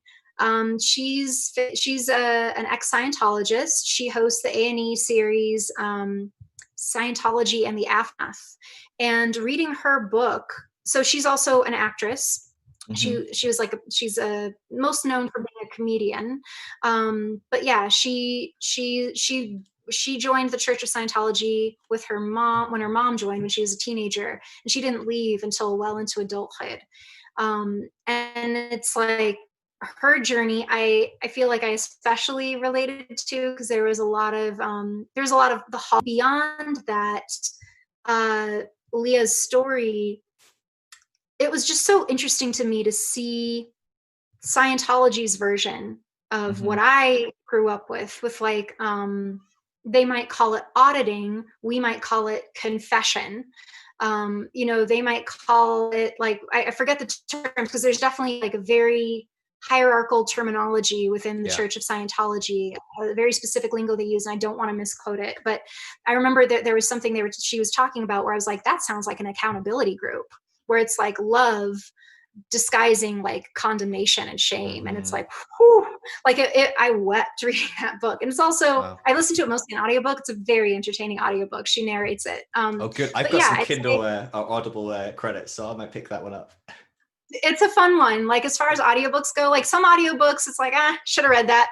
This is one that like really listens well as an audiobook. Troublemaker by Leah Remini, Unfollow by Megan Phelps Roper, and Empty the Pews, co-edited by Chrissy Stroop and Lauren O'Neill. Those I would say are my three shout outs that are coming to my mind for top for this moment. For this moment, but there's so many more, guys, so many more. do you have like a list of like books and stuff like that on Dare to Doubt? You know, like there are some. There are some. I need to organize them a little better so they're easier to find at a glance. But I have a page called Resources by Belief System, where if you go to your belief system background, you'll find some memoirs or movies or documentaries about other people who have also left that similar background. I should start a page though where it's just a list of favorites or just the ones that I've done for book giveaways. Like I was trying to do like every month doing a book giveaway, highlighting someone's story. And the next one I'm actually really excited to do. It's called Unveiled: How Western Liberals Empower Radical Islam. And it's by Yasmin Mohammed. And it is powerful, guy. Like it's like she's got a lot to say and it needs to be heard. So that's going to be a giveaway in June, assuming COVID hasn't ruined the mail completely and I can get the signed book from her in time. Because this coronavirus situation has altered the mail, and she's shipping it to me from Canada. So once I get that, I'll announce it publicly. I don't care if it's broadcast here in this podcast. But yeah, be on the lookout for that, for a giveaway for Unveiled. And again, another incredible example of finding similar arcs of growth from someone with a completely different background than and I think we all have. I always say I feel like ex-believers have it tough, but in particular I feel like right now the way the world is, ex-Muslims have it I just feel like they have it extra tough because it's apostasy is punishable by death. I mean, and then of course it's really un-PC to criticize Islam. So I think that ex-Muslims who are vocal about it are just some of the bravest people that I've been very privileged to make acquaintances with since I've started Dare to Doubt. And I have so much extra respect for the things that they have to deal with on top of the things that every one of us has to deal with. No, but most of us aren't going to get literally lynched. You know, I mean, that's a plus of deconstructing as a Christian in the West. It's very unlikely. Most of us don't have to worry if our dad is going to strangle us. I mean, even Megan Phelps, it's like, let us help you move out. You know, you're done. You're dead to us, but help you move out and we're not going to kill you, you know. Unbelievable. It's just can't even imagine. Also, if people want to because we need to wrap up for time, I know you're winding down, but how can people connect with you? How can people keep tracking with what you're doing?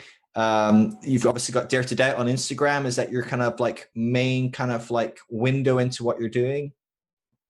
Yes. So for this type of stuff, I uh, at Dare to Doubt is my Instagram and Twitter handle, and my personal handle for Instagram is Alice, ALICE, Gretchen, GREC as in cat, Z as in zebra, Y as in Nancy. It's just my full name, no Mhm. underscores or anything. And people definitely message me on my personal account with their I would say more dare to doubtish stories, and I don't mind. I'm honored just to read people's stories, however I get them. However, I will say I've been making a conscious effort to keep my own personal feeds of what I see separate, because it's a, as we were talking about earlier, it's very gratifying and Mhm. privileged work, but it can get to be a lot. And so I'm finding that it helps me to keep them separate sometimes. And I have my Dare to Doubt Twitter feed, my Alice Greczyn Twitter feed. It's very different. My Yeah. personal stuff is going to be uh, more of like acting or Dungeons and Dragons related, or just my life, my cat, my friends, whatever. Whereas Dare to Doubt will be a lot more doubting and formally religious Mhm. centered. So pending what type of There you stuff you go. People can want, like pick. follow me there or follow me both. Yeah, yeah, people That's can pick. awesome. I need to have a personal Yeah, Instagram, I think. I hate Facebook with a passion. I've just done with it. Everything me too. forwards That's why from I'm not on Instagram to Facebook. But I still have like a big hold on from there and they're very conservative on the whole. They're very generally speaking, most of them are conventional Christians that still follow me for some reason. And so I like automatically forward my Instagram there. Instagram is the only place I kind of like consume. But even then I'm like, oh, it just tires me out. I try not to go on there at all anymore.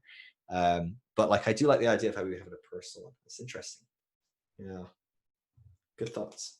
I Awesome. I find it very helpful, Yeah. honestly.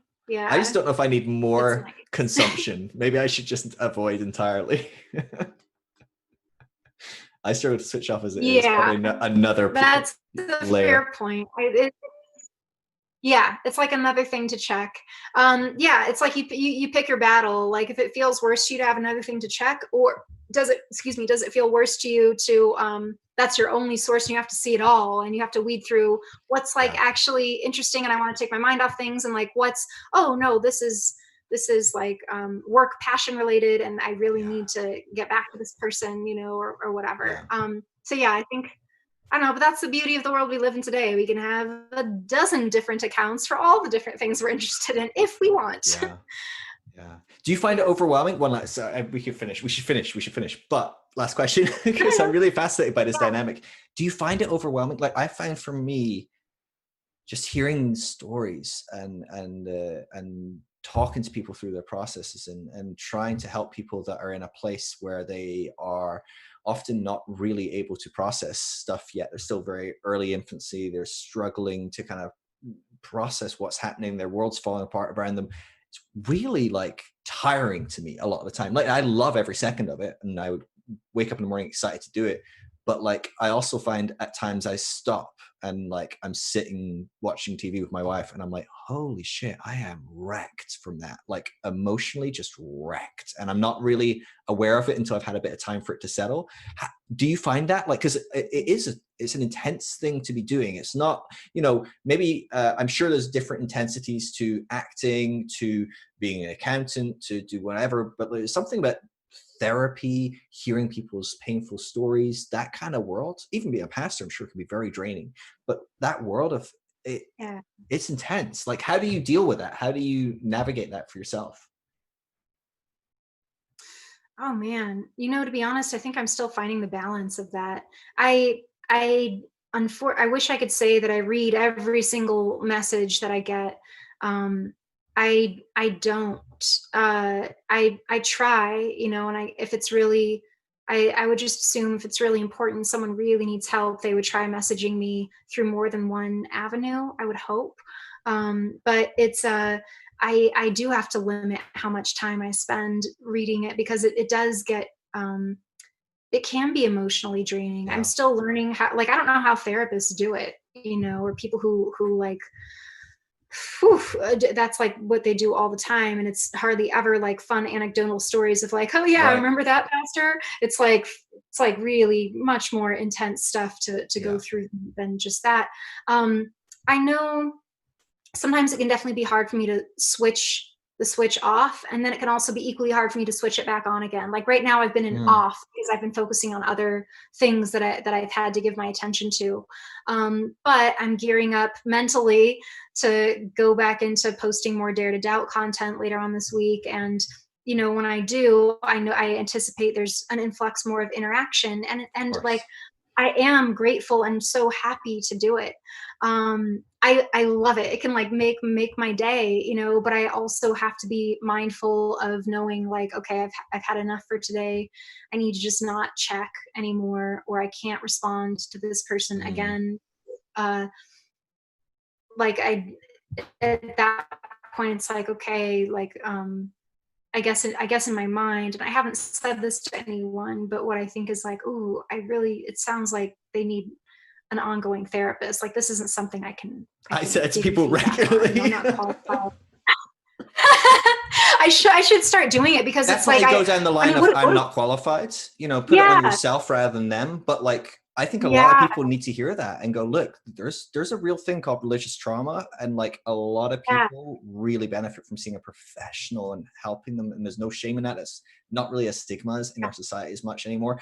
And I'm not one of those people. Like I really am not. I'd love to talk with yeah. you generally about this stuff, but I can't go into that depth. Like that's a good hard boundary to have as soon as people, No, and you're also so like, right. dude, you do not want that on you, right? I mean, like, you want to, Mhm. the last thing you want is for them to be like, for you to take that on yourself and for you not to be able to help them properly, like that would be terrible. But Yeah, yeah, but yeah, okay. yeah. Or make it worse somehow, Hmm. like give unqualified advice or so. It's like, oh no, like I'm happy to hear and affirm whatever you're going through, but like I do that's encouraging to hear. Like I do need to be more um comfortable and liberal with just Mm, saying, hey, you know what, like this sounds, I don't feel like I'm qualified to give any insight on this, but go to this resource site, and that's what it's there for, is yeah, to help you find someone who is.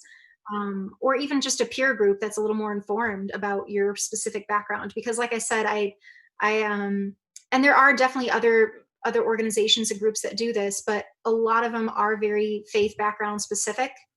Whereas Dare to Doubt is more broad to different backgrounds, and yeah, because of that I have people from different backgrounds, but I don't have Mormon. I don't know what that's like. You guys have a whole different language, and yeah, there's some overlap, but like I don't want to say something that is not helpful. That yeah, someone else who knows your background better will be able to better help. yeah. So No, that's yeah. really good. And you Also, mentioned, yeah, oh no, yeah, no. go ahead. Sorry, I was gonna one last question, because I'm sure this is probably something that you can help with resource wise. You mentioned secular therapists, people that are kind of a bit more disconnected from faith. Is that part of the Dare to Doubt kind of remit? You've kind of got people that you can point to, or at least movements, or something like that. Yes. Yes, it's one of the things that I'm most excited to be able to have on the website. There's this organization called the Secular Therapy Project, and it's run by the folks at Recovering from Religion. Right. If you go to is it secular therapy or seculartherapyproject.org, you can type in your zip code, and it'll pull up secular therapists in your area. And the really cool part about the internet is, even if there's not one in your area, most therapists will be willing to see clients by Online or something. Zoom or Skype, or however it is virtually. So yeah, that's one of the resources that I was personally most. That's like one of the first things I put on there. You can Yeah. find it on the mental health page of Dare to Doubt, Perfect. at daretodoubt.org. And yeah, the Secular Therapy Project is strictly for secular therapists, and they do have a screening process where they try to vet the therapists that they're willing to list. That's Um, awesome. I'm surprised at how many therapists have reached out to me to be added as a resource on my site, that when I dig into their background and their site, I'm like, oh, like like, and again, maybe this is me just still having residual fundamentalist Mm-hmm. thinking, but part of me has been very surprised, be like, oh, whoa, you're still like, you seem super Christian, like it's all Mm-hmm. over your about page, it's all over this, and yet you specialize in religious trauma. That's great for the people that are maybe in In that middle there. place, yeah. I've Yeah, in that middle place, but that's not. I've put on a few of those on. Like, so I have a quiz on Dare to Doubt. Like, when you just go to the website, it'll be a little pop up, or you can link to it from the main menu. But there's a quiz for what resources are right for you, because I find resource sites very overwhelming, and I Yeah, love quizzes. absolutely. Like, let me try to direct people. And one of the first questions that I ask on the quiz is, are you looking for strictly secular resources, or are you looking for faith-friendly Right. resources? And if they select faith-friendly resources, whatever page they end up on, pending the answers to their other questions, such as faith background, etc., Mm, that will list some more faith-friendly resources, like yeah, the therapists who are Christians and still specialize in religious trauma. But yeah. I will say that's not something that I think I've put on the main pages. I think you would have to get to that from the You'd quiz, have to hunt because, it down. like I said, I think there already is a lot of support for believers Mm-hmm. who are deconstructing an aspect of faith, and I think there's just less support and voice for people who have left it completely. Yeah. So yeah, that's my way of trying to like cater to both while still being true to what I intended to create and what I Yeah. feel I'm here to offer. That's really Yeah, and so good to know, because I really need that as a place, because that's my next thing. As soon as I'm like, hey, you need therapy, they go, okay, yeah, where? And I'm like, dude, I don't know. Like, good luck, like avoid Christians if you can.